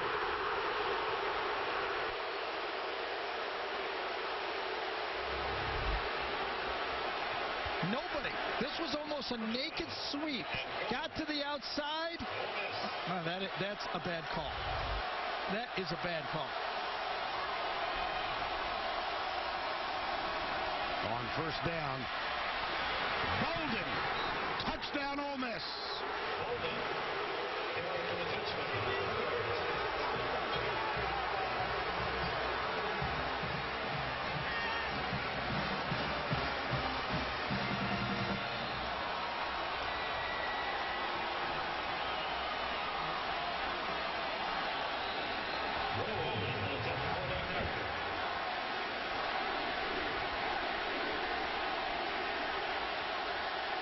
Bryson Rose for the extra point and the lead. Ole Miss on top by 1. Now remember, the sweep brought it inside, what, the 10 or 12 yard line, and then the penalty to Matthew at the end of the play. That's a bad call. No doubt about that one being a bad call. But it was a good play by LSU. Les is totally upset. The next play, though, well blocked. Furbia Allen, number 83, does a wonderful job to the outside to block right there. And it's a walk-in by Bolden. One more look at the penalty. Now, remember, this would have been about the 7 or 8 yard line anyway. I don't know if they called helmet to helmet on the play. It was called helmet to helmet. Okay, yes. And then the touchdown play, 2 LSU players outside have leverage. Furbia Allen, number 83, gets 1 block. Eric Reed gets caught inside, and you can see, I want you to play like that again. I saw the play. You just keep playing like that. I'll handle the referees. I think that's what he said. Close. There may have been some adjectives.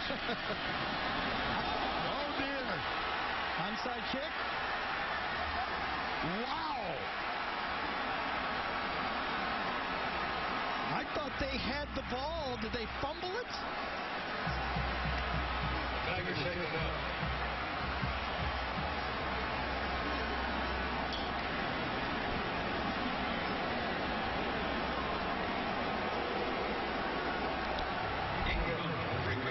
Let's watch it. Luke Muncie is the player. Squibb down the middle. Muncie comes up.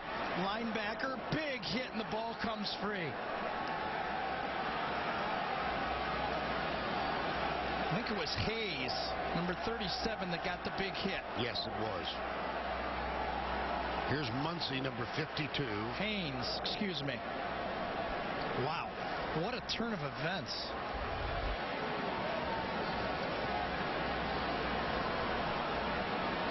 Now the medical staff out tending to him will step aside.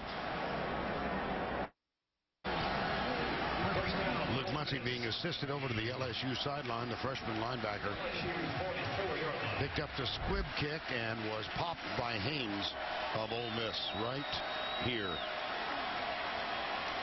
Then Fawn Ingram recovered for the Rebels. Well, you remember the Ole Miss after the turnover on the first drive. As we take Luke Muncie right there, the guy that was injured. The Ole Miss defense got to stop and force the field goal. Is it not time for this LSU defense, the proud LSU defense, to step up and get a stop themselves? Ole Miss with a 1-point edge, 4:28 to go. Third quarter. Masoli still has it. Tyrann Mathieu, number 14. Kendrick Adams, number 94. Eric Reed, number 1. It's 2nd down, 11.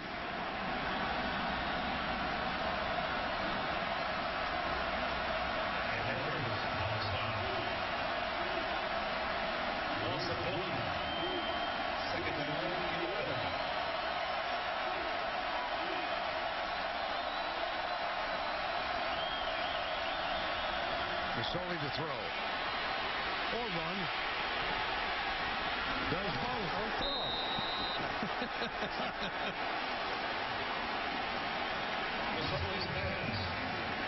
Well, Houston Nutt obviously took a little bit of heat on signing Jeremiah Masoli earlier in the year. But you know what? I always felt he deserved another chance to play football. I don't know. I guess I'm getting soft. I think. You know, Gare, I know you pretty well. Soft is none of that. I don't see any reason why you can't get an opportunity to redeem yourself. If you have any belief in redemption, yep. And mercifully most of us do. Left side. Derek Herman, number 26, makes his 2nd catch of the day. 4th and 5. Great stop by this LSU defense. That's 3 outstanding plays in a row. Now they're going to catch a 4th down play here. And remember, Masoli's thrown for 65 yards. More than half of them have been on 4th down in this game. They are 3 of 3 on 4th down conversions in the ball game. They being the Rebels of Ole Miss. And 2 of the passes have gone for 37 yards. Bolden Northern is a wide receiver on this play. Out wide right. 4th and 5 with a 1-point lead. Quick kick. Sure enough. Too good. Touchback. Kick the ball into the end zone. Now let's go back to Tim Brando for this Heisman Watch presented by Nissan. Vern Justin Blackman of Oklahoma State extended his own record with at least 100 yards receiving and a touchdown catch in his 10th straight game today. Meanwhile, in the big game, Andrew Luck is just rolling right along against Cal, while Terrell Pryor and the Buckeyes are struggling against Iowa. Of course, you and Gary will see the front runner on Friday in the Iron Bowl, won't you? At least as of now. Yep. Yes. 24-23, 2:50 to go. When I said that, I realized we don't have any news. Left side, 4th. 26-yard line. Jonathan Cornell, number 51, made the tackle. Cornell made the tackle. Gain of 6, 2nd down, 4. And 26. Houston Nutt won a 50-48 game against LSU when he was at Arkansas. Has won 2 against Les Miles at Ole Miss. 3 in a row. He coaches them up pretty well. Well, you know, he's similar to Les in the way he gambles. I will say that. Right. Here's Jefferson back. In trouble.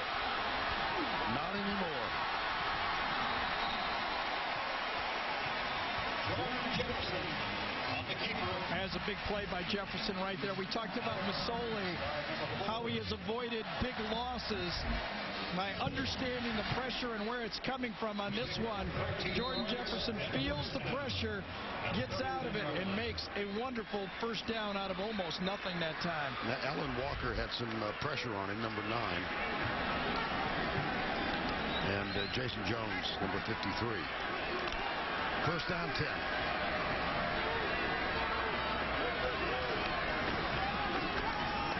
Jefferson.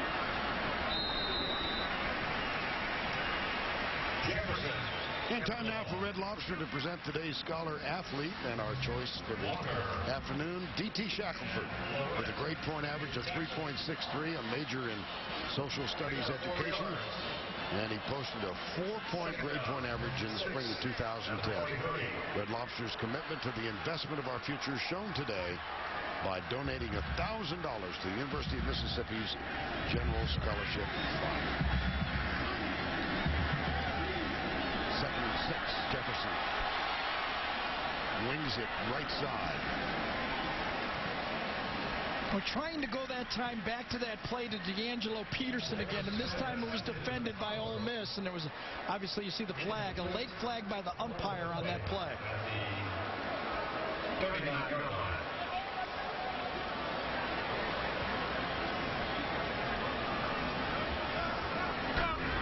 Holding on the offense, number 42. The penalty is 10 yards from the previous spot. Repeat, 2nd down. Thought he said 42. Was that on the running back, or was it number 53? He had a little jersey right there on Poe, but either one of those two could have been called. I think it was Ford had they made the call inside on him. Well, we had 3 options there. Yep. That's what they say. There's holding on every play. You just got to call it, right? There's Jefferson back. Good protection here. This time he's got a lot of time. And there's a hit from behind, and flags are down. Yes, but I think this one might have been tipped before the interference play. See, Houston Nutt said the line judge on the far side made the call. He did not see the tip pass. The field judge was one who I think who threw the flag. During the play, the ball was tipped prior to the contact. Therefore, there was no foul for pass interference. 4th down. That was a good call. I think Alan Walker, number 9, got his hands on it right there, right in the middle of the screen. Once the ball is tipped, you can hit the receiver. And there's the contact afterwards. Perfect call. And so it's 3rd and 16. Final 32 seconds, third quarter.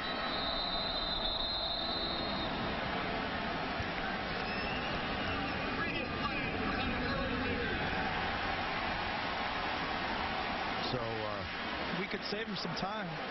Yeah.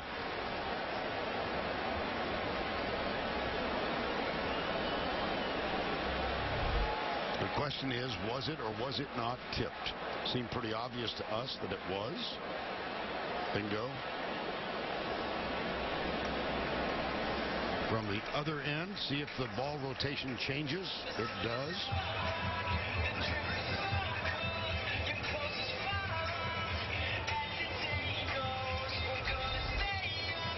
Well, we were 2-0 on the reversal. I think we're okay here, too.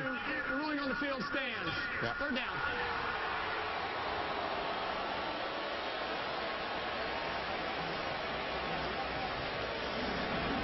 Isn't that pretty? Boy, combination of Houston Nut, the Mad Hatter, and a full moon. Anything can happen. What was that? I don't know. Something. Was that a howl? Something just snuck in through the door at the broadcast booth. Oh, my goodness.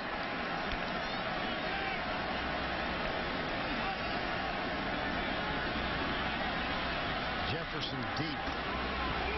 Oh, he's got it. Ruben Randall. How about that? Jefferson's pass complete. Jeremy McKinney had perfect precision. Randall, watch him. Wonderful. Did he nudge him a bit? Maybe, but he's going to get away with that one. LSU hustles up to the line of scrimmage. They reset the chain. Jefferson goes left side. The catch is made. D'Angelo Peterson. D'Angelo Peterson. Final 10 seconds, third quarter. Made the tackle.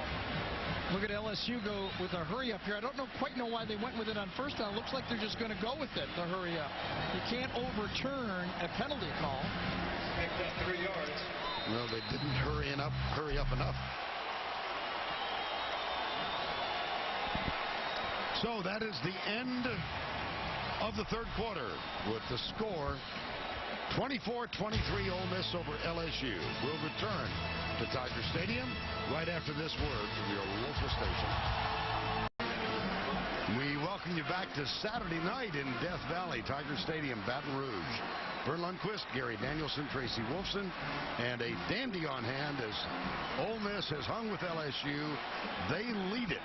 As we begin the fourth quarter, they lead by 1, 24-23 with an 80-yard drive and a 90-yard drive. But now LSU on the first play of the fourth has the ball at the 24-yard line. Standard I formation. Jefferson is the quarterback. Play action. Oh, he's got his tight end coming all the way down to the 2-yard line. It's complete to Chase Chase Clement right there. This one they had dialed in. No safety. Steps inside. Oh, you know what that was? A little bit of a pick play. They blocked. Watch him step around one more time. I had the wrong guy. Well-designed play here. It was actually a little bit better than I thought. They actually stepped around and blocked the man guarding Chase Clement. Well designed. I formation again on first and goal. Jefferson, not much there. Second effort. He leans out, and did he get it across the plane? Yes, he did. Touchdown, LSU.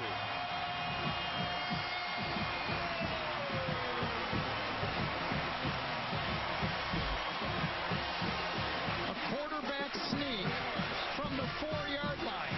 Now remember, they had 3 plays from the 1, and they didn't make it. And on a quarterback sneak, on one play, Jordan Jefferson just keeps working and keeps working, stretches it out, and scores.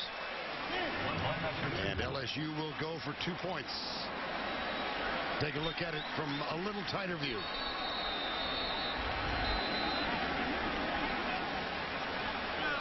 They forced Ole Miss to use a timeout by lining up to go for 2.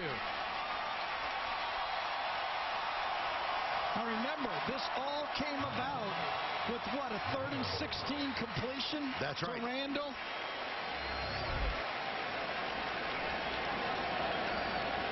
From the opposite side, Jefferson reaches it out, and his knee was not down. That was a good call, and a touchdown. LSU lines up to go for 2, but right after the long play, at the first play of the 4th quarter, that first down call was a beautiful call.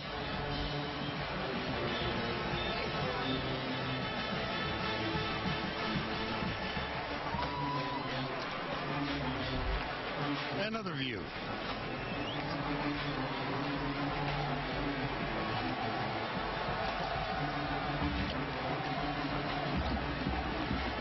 There's the reach, and Jefferson ruled to have gotten the ball across the plane. Touchdown. LSU. I think we're going to be right again, Vern. Yeah. We're on a roll. We actually could have had another job.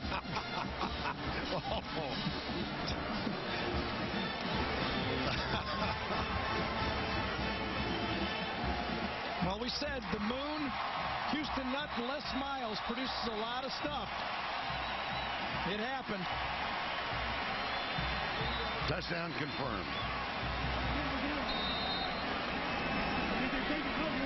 And now LSU will go 4-2.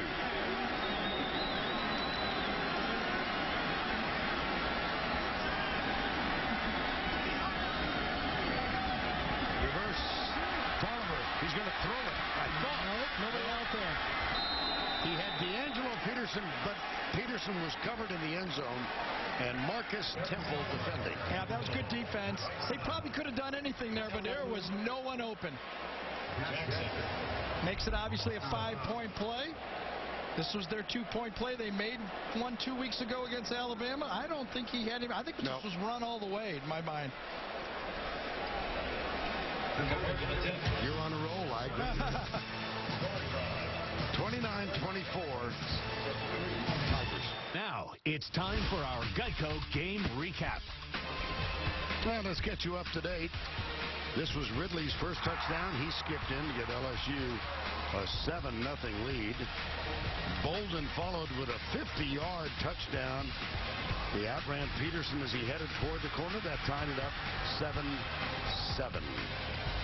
Jasper with the first of his 3 field goals. LSU back on top 10-7. Rose followed from 24 yards out to tie the score again, 10-10. Ridley's second touchdown, 17-10 LSU. Jasper's second field goal from 25, 20-10. Masoli then on a 4-yard rushing touchdown cut the margin to 3. Jasper, LSU up by 6, 23-17. Bolden's 3-yard touchdown run and the extra point gave Ole Miss the lead. And a moment ago, Jordan Jefferson leaned across the goal line. 3 points, no good. And here is the kickoff return. And yet again, Scott in the neighborhood of 40 yards on the kickoff return. They're very tenacious, this Ole Miss team. Well, they got a lot of good players. They get, so if you get spanked, you come back. I got to say, I just don't go for 2 this early in the 4th quarter because think about it. Ole Miss, 2 field goals beat you now, okay? I think when you are looking at a clock and a 2-point, I never go unless you're under about 6 minutes to go in the game.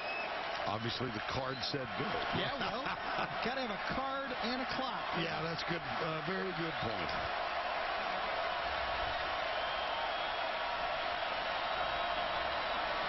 Quick flip right side. Bolden and Kelvin Shepard. Flag. Masoli's pass is complete to Bolden. He was knocked out of bounds. It's a flag on the play. Just as the play ended, Shepard chased him out of bounds.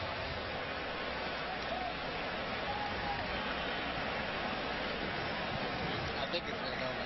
Here's the call.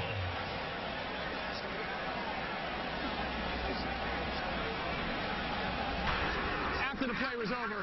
Personal foul. Offense number 79. The penalty is 15 yards. Fumbling the run. The down counts. Second down. That's on Bobby Massey, number 79. Oh, that unnecessary. Totally unnecessary. That's a cheap shot. Second and 25 after the penalty on Massey.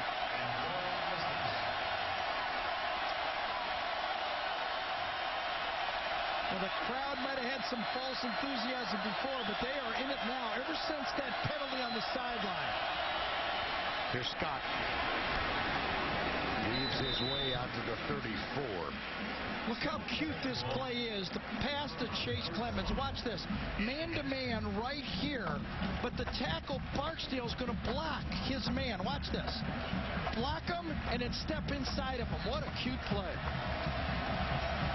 That set up a first and goal, and then Jefferson got the touchdown from 4 out. Third and 16. They bunched the wide receivers, 4 of them, to the bottom of the screen. Masoli goes left all the way. And Melvin Harris makes the stop. Boy, was that a nice back shoulder throw right there. Ole Miss 1 for 10 on third down. Put everybody here and then throw back shoulder to the guy on the top. You know you got him one-on-one. Let it go. And perfectly done. That's the first catch for Harris, and Morris Claiborne was victimized on the play. Big third down.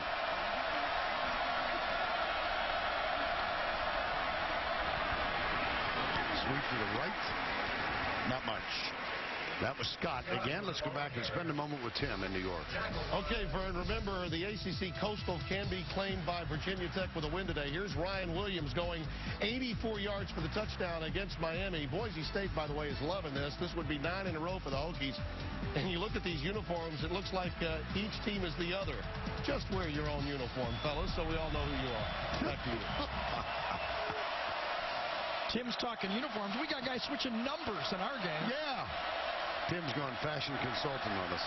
Masoli. Oh, that was well read by LSU's defense. Oh, it sure was. Yeah. LeVar Edwards, number 89. Well, we saw a player popped hard on the kickoff. Muncie, let's get more from Tracy. That's right, on that onside kick. Freshman linebacker Luke Muncie was literally knocked out on that hit. He is on the bench, alert now, but he is done for the game, guys. Okay, Trace, thank you. 11:37 to go. There's Muncie. Third and 14.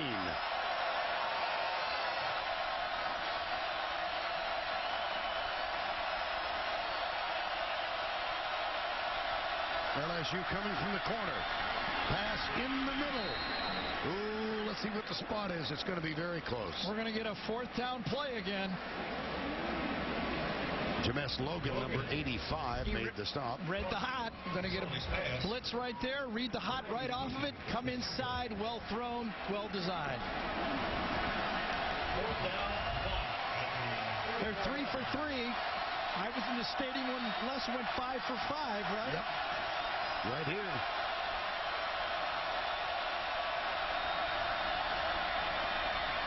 Right side. Got it. He is so much faster than I thought. Brandon Bolden came into this game averaging over 6 yards per rush attempt. And you can see why I just didn't think he could get outside this defense. LSU runs about as well as you can, and the last guy he ran by was Patrick Peterson. Exactly. And he is playing before his hometown bunch. He's from Baton Rouge. Saw his mom some 3 hours ago. 4 for 4 on 4th down. How about that? Hand off left side, Enrique Davis. Well, the game Gary mentioned was here. A memorable night for everybody. LSU in Florida in 07 when Les Miles went 5 for 5 on 4th downs, and they defeated the Gators 28-24. This is the perfect type of game that Houston Nutt has coached in his career. It's why out of his 12 years in coaching at Arkansas and Ole Miss, he's gone to 10 bowls, because he runs the ball and knows how to run the ball.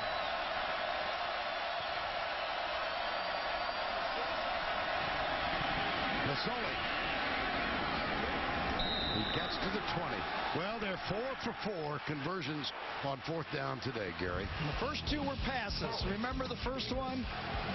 Inside, a strike right off of Kelvin Shepard. That led to a field goal. That led to a Masoli touchdown. And then the keeper by Masoli to the outside.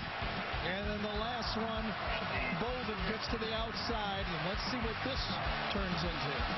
3rd and 4.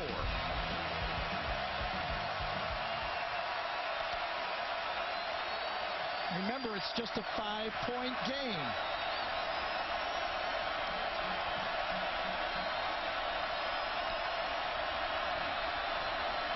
Matthew coming from the corner again. Wow. Masoli up the middle to the 5.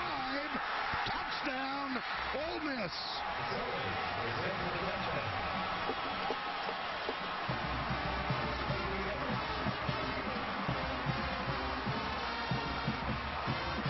Now, in this case, Ole Miss has to go for 2 to make this a 3-point game.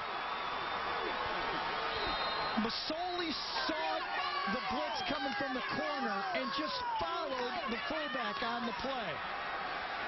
Well, they brought the place kicker on, and now he hurries off. Can they get it off in time without having to take a timeout? 10 seconds on the play clock. They better hurry. They don't want to blow one here. 5 seconds. Oh, that hurts badly. Remember, the first one they took on the easy quarterback sneak. I thought that was an easy touchdown by Jordan Jefferson. They burned one there for a replay on the 2-point play. And now on the next 2-point play, they burn another one. Watch the touchdown play. It's an option, but he feels the pressure from the outside, and he just follows. Gets inside, and then just keeps the ball and protects the football into the end zone. Anything dramatic going on in college football tonight? It is a game, isn't it? The Home Depot SEC on CBS is sponsored by Taco Bell, Aflac, Mercedes-Benz, and by the Home Depot. Well, under a full moon here in Baton Rouge, Louisiana, filed this one away. Houston Nutt's team had to use a timeout. And they have one left with 8:49 to go. Well, they used them on both 2-point plays. One they ended up getting a review, but that was a touchdown clearly, and now they had to use it for this. Now you have to go for 2 here. This is just a no-brainer.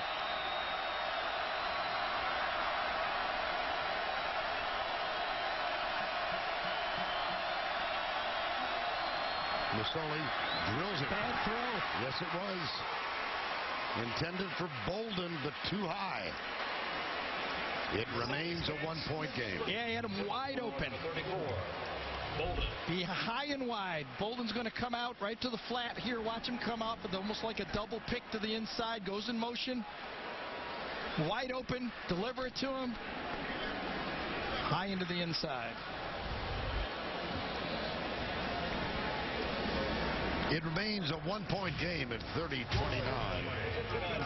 Masoli missed on that pass, but boy, he hit a home run with this run. That put Ole Miss on top. Darkness has enveloped Baton Rouge, and the overhead pictures coming of the SEC on CBS Sports from DirecTV.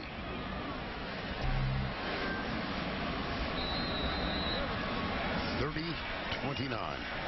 This is Ritter. This is the Ritter 96. Unless they're changing names on the back, too. Is that legal? I'm not telling anybody.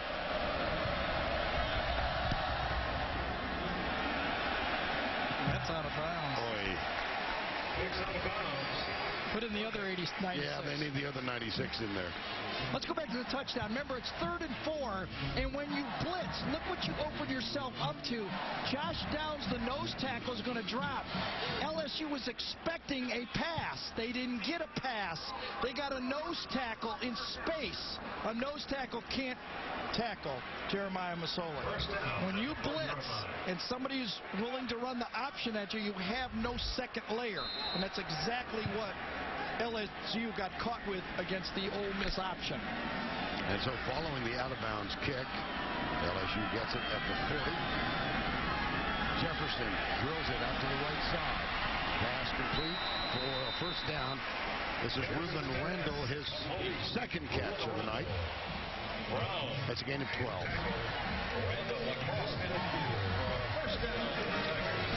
I've watched a lot of tape of Jordan Jefferson over his 2.5 years.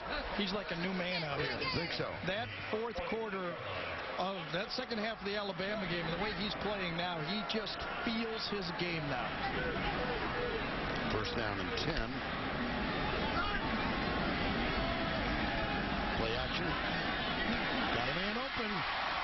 That's Tolliver inside the 35, a gain of 15. And this is the matchup that Tyrone Nix, the defensive coordinator for Ole Miss, was worried about. He knew that they could be torched with a good passing game. He just wondered if LSU would do it, and they're starting to do it now. Back-to-back first downs on passes from Jordan Jefferson. He's now passed for 227 yards. Michael Ford goes right. Tries to find a little wiggle room on the right side. Jaw bowling going on. Let's go back to Tim Brando in New York. All right, Vern, Gary, we've got a three-way tie atop the Big Ten. Terrell Pryor's going to hit a 24-yard strike to Dane Sanzenbacher, which would set up Dan Herron with a 2-yard touchdown run. Ohio State wins, which means it's a three-way tie. Wisconsin has the advantage because they have the top BCS standing. Back to you. That's why we like having you back there, Tim. I know you'll straighten us out. Keep us honest. Second down. Jefferson. Oh, boy. Ford. At the 15. At the 5.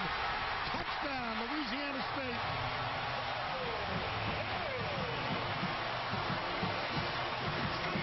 Flag is down.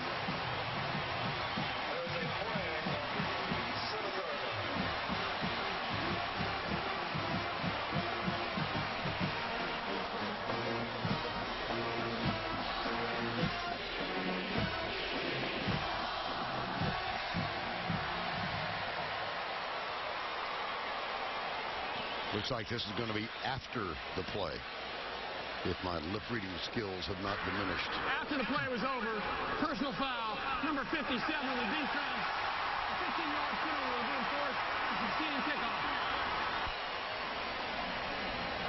Well, remember, I said under the 8-minute mark, 6-minute mark, right about there, about halfway in the fourth quarter is when you have to start thinking of going for two. And so, with a 35-30 score, Richard Murphy is in with Jefferson. That penalty was on Jarrell Poe, the outstanding defensive lineman for Ole Miss. Jefferson.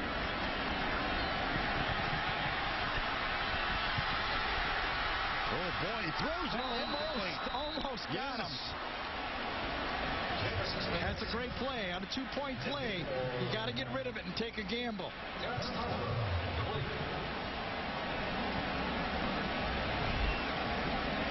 Rolling right, very similar to the play they ran against Alabama 2 weeks ago. He had him early. I thought he could have got Ruben Randall early. Tries to run, and at the last second, he sees Tolliver at the end of the end zone. Let's go back one play to the touchdown. Now, remember, this is option football, but it's a pitch. Remember, linemen are downfield. It's one of the reasons in college football they don't want to change the rule. A forward pitch is allowed with your linemen downfield because this probably is going to be turned into a pass play for LSU when the stats are re-examined. Boomer and Marino on the panel, right. And we're going to let Cowher break down the what? Well, that's because Shannon Sharp and JB were taken. Masoli First and only year at Ole Miss. And here's the kick from Jasper. That one, kaboom. First down, Ole Miss. Let's go back and take a look at that, Garrett. Thanks, Vern. Touchdown. One more thing. To be clear, in college football, not NFL football, an offensive lineman, this is Chris Falk, can be downfield if the pass is completed behind the line of scrimmage. In the NFL, you can't go downfield until the ball leaves the quarterback's hand. So this is a legal play in college football, not in the NFL. Ford gets the touchdown that puts LSU back on top. Here's Masoli out of the spread. Bolden going left. Oh, strong. Still going left. Wow.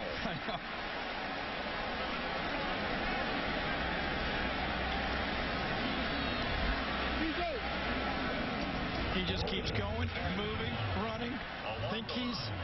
We talked about tough players for Ole Miss. He's a tough player.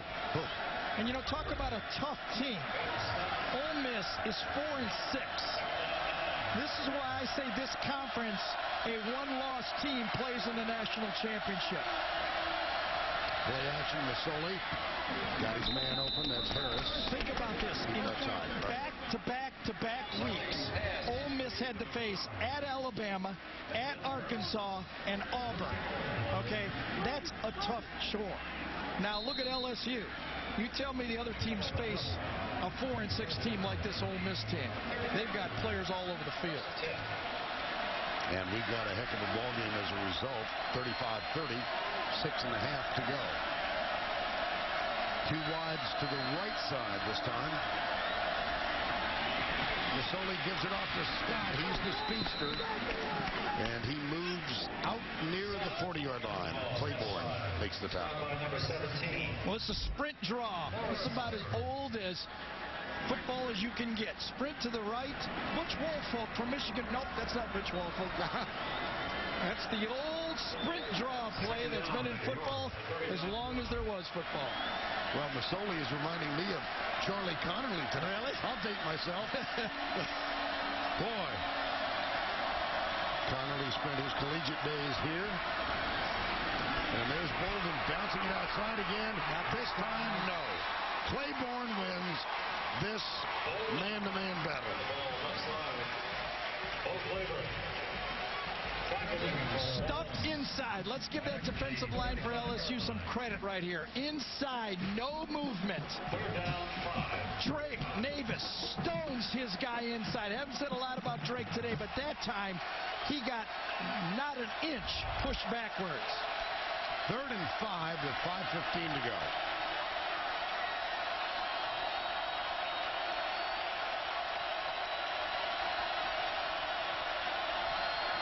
Play action, Masoli got him wide open. Marquise Summers flies to the 5, into the score. That's going to cost him. Yes. And next year, that will be brought back. That won't even be a touchdown. That's going to be an excessive celebration penalty. The result of the play is a touchdown. After the play was over, unsportsmanlike conduct, number 16 of the offense. That penalty will be enforced at the succeeding kickoff. Unnecessary and a good call, and I'm telling you, next year that would be a nightmare call. That would not count as a touchdown. That would be brought back. Well, Summers can try and talk himself out of this, but he'd better hurry and get back on the field for the try. Nevertheless, a 65-yard touchdown. And Ole Miss reclaims the lead. They'll go for 2. Boy, the moon, Houston Nutt, and Les Miles. Do we have a fourth quarter? When it gets dark here, it's football. Masoli, flag down. So is Masoli.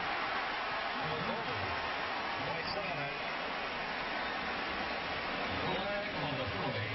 Shepard and Reed made the stop for the Tigers. It was a play. to a shift on the offense. The penalties decline. Try is no good. And now remember, there's a 15-yard penalty on the kickoff to be assessed against Ole Miss. Kickoff. Minus 15 yards. See if they shift late. Oh, everybody was still moving when that ball was snapped. I don't even think Masoli was ready for that snap that time. Well, 2 freshmen were involved in this. Tyrann Mathieu was going to blitz, and then Eric Reed right here. I don't know if he was supposed to come back and get coverage or not, because here's the touchdown man right in the slot. I don't know what happened here, but no one, yes, it probably was Eric Reed, number 1. You play those 2 true freshmen, and sooner or later, Ole Miss found a play to confuse them. Well, Houston Nutt's team trounced at Tennessee last week. He met the press in a memorable fashion on Monday. It's easy to dwell on the negative. It's easy to sit up on the 50-yard line. It's easy to sit there and say, bad, bad, bad, bad, embarrassing. There's going to be a year where things don't go just right. But it ain't all about gloom and doom. Get your head up. I just saw 2 right here with their head down. What are you doing? Get your head up. This is what's the greatest thing about football. It teaches you all you want about life. Interception. Brooks. Pretty good. So true. That was Look at the difference in field position now. Well, here comes the kick from the 15. Patrick Peterson.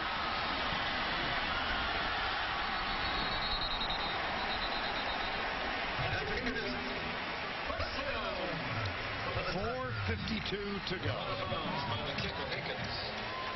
That was Hankins, by the way, the other 96, because Ritter had kicked the previous kickoff out of bounds. Hey, I got a feeling Les might be reaching for some grass to eat right now. This is getting that tight. 49-yard line. I know this.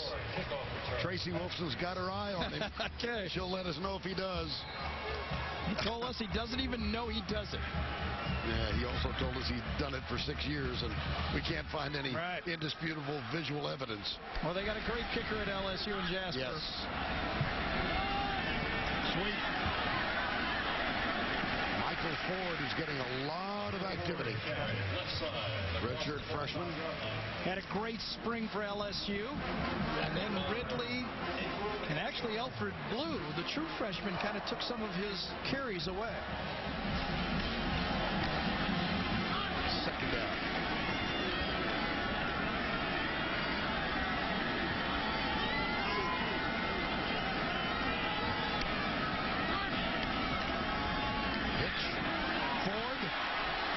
To the 35. That's a first down. Damian Jackson with the stop. Ford again. This time, the option play that he scored on, the same play, the other way. And you know what else is interesting about LSU, Vernon? They've done it in the past. They just don't fumble the ball. They came into the game with 210 straight rushes without a fumble. They've ran the ball 32 times in this game, so they're closing in on 250 consecutive rushes without a fumble. That's 7 games without a fumble. We've got 3:50 to go. Jasper, one of the best field goal kickers in the SEC. A field goal would give them the lead. Here's Jefferson. Fakes to Ridley and goes down at the 30. Now remember, Ole Miss, because of having to burn 2 timeouts, cannot really, they get 1 more. They're not really going to be able to save time. It could be Les Miles' call to go right down to the end and kick this thing and finish it with a field goal. So both coaches staring at the clock.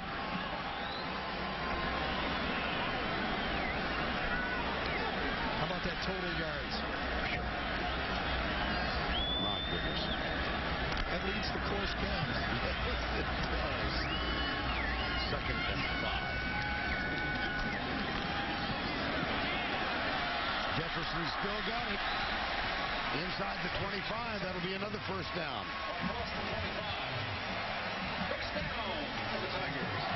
Josh Jasper on the sideline last week in their win over Seattle. He hit a 53-yarder. That equals his career best. And one of the most accurate kickers in college football. 85% over his career, and he's perfect tonight. And the senior. They can take this clock down really tight.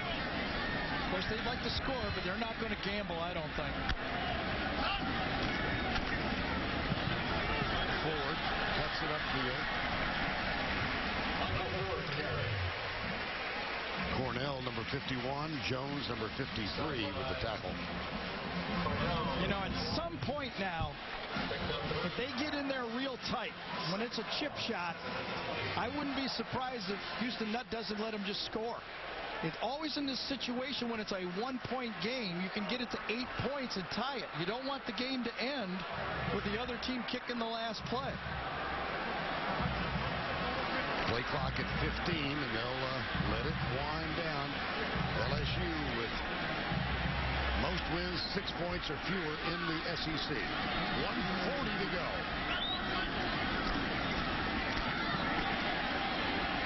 Ridley. Houston has to take a timeout here, doesn't he? He's got one left. He does burn it. And Cornell made the stop. Now he has none.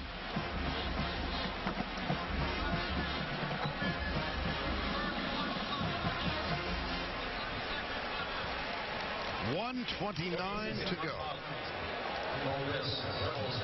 Well, a year ago we were in Oxford, and it wound up 25-23. Anybody forget that one? Final drive of the game. LSU down by 2 with under a minute remaining. Sideline confusion. He ran off 17 seconds. Terrence Tolliver then made this grab with 9 seconds to go. It went to the Ole Miss 1-yard line, or 6-yard line. 1 second to go. The Tigers erroneously grounded the ball as time expired. Les Miles in the midst of the confusion, and Ole Miss won that one 25-23. Well, LSU and their fans should be used to these close games. This is their 7th. North Carolina, West Virginia, Tennessee, at Florida, at Auburn, Alabama, all under 7 points. Of course, one of them they lost, but what will this one be? It doesn't look like it's going to be much different than 6 or 7 again. They've been unbelievable.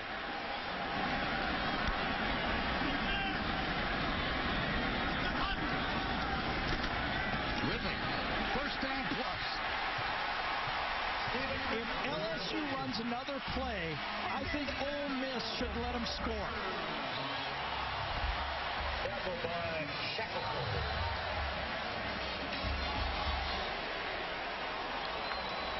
Stephen Ridley over right guard. Ridley picked up 7 yards. It's first and goal with 1:10 to go. Their only chance is to have an 8-point game. Let's see what LSU does.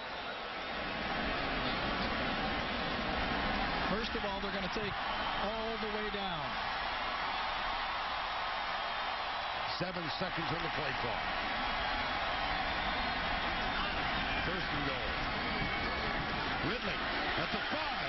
Ridley, touchdown, Louisiana State University.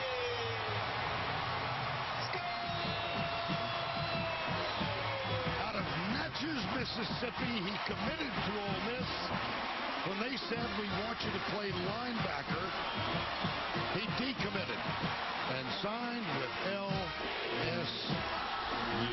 That was a great run, and that was not a conceded touchdown. That was earned. Ole Miss will have a chance. And how big was that penalty diving into the end zone by Markeith Sumner? Remember, the field position was over the 50 to start this drive. They had to kick off from the 15 to Patrick Peterson, and now LSU will go for 2.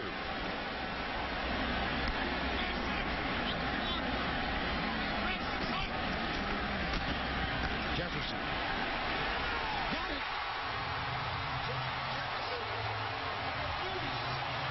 Makes it a 7-point game, still a football game.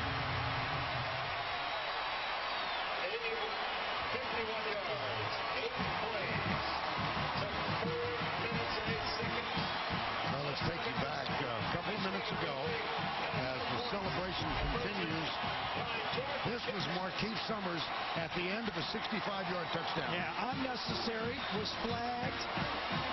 Remember, that's a one-point game, puts the kickoff back, and Patrick Peterson brings it out and out and out. That probably would have got it to the 35. Now it gets to the over the 50-yard line. That makes it easy for LSU. They kept it on the ground. They ran the quarterback. They ran the speed sweep, and then finished it with the two-point play with Jefferson. And so with 44 seconds remaining, 43-36. And one thing I don't think LSU can do is kick it deep to Jeff Scott. Kick it to anybody but Scott. Scott, the sprinter. Jasper, the senior place kicker.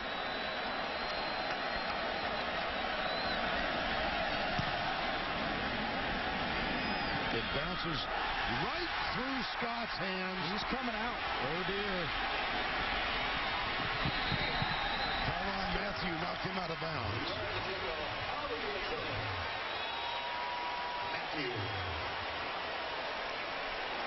And a reminder that we'll go back to New York. Tim Brando, Spencer Tillman, Tony Barnhart, the Jeep postgame show on CBS. Eric Reed is down. This is the second time he's been down. And it was good to see on that touchdown run that Joseph Barksdale back on the field. He was shaken up earlier in the ballgame.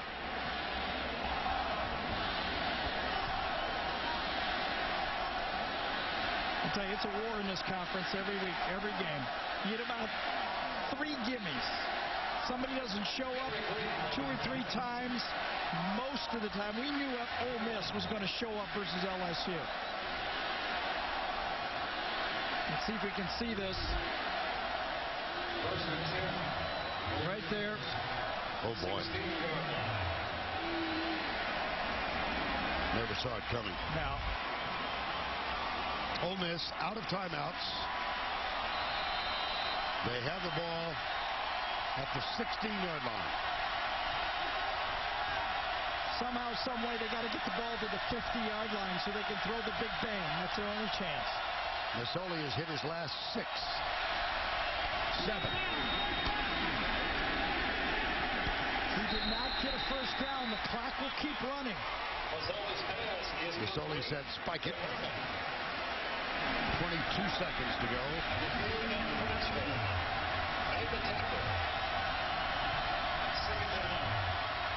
There's the spike, stops the clock.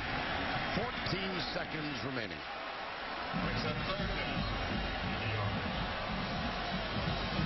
Wow. You know, what I think about this game is everybody performed. Yeah.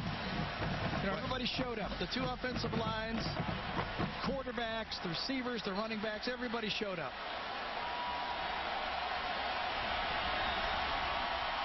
Third and 1.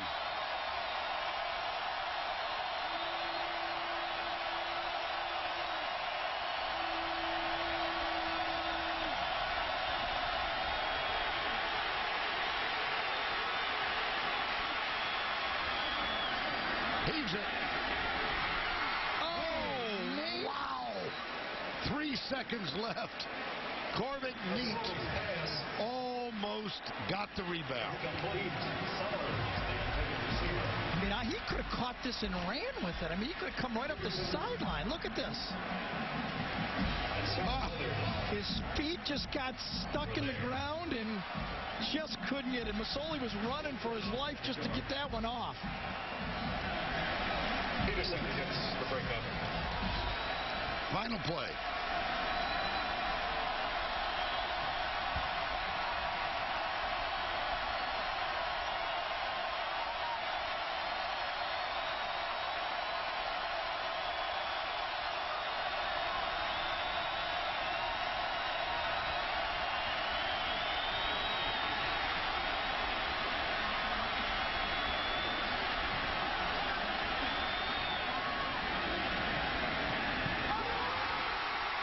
Intercepted.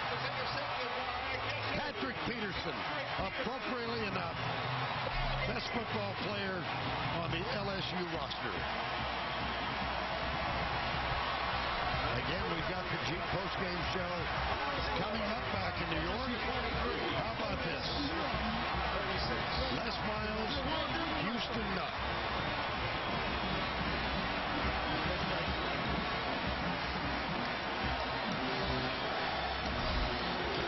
Well, they got 3 years out of him, but you're probably watching the last play at Tiger Stadium for Patrick Peterson.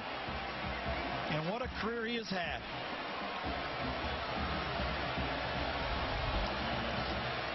My gracious, what an afternoon.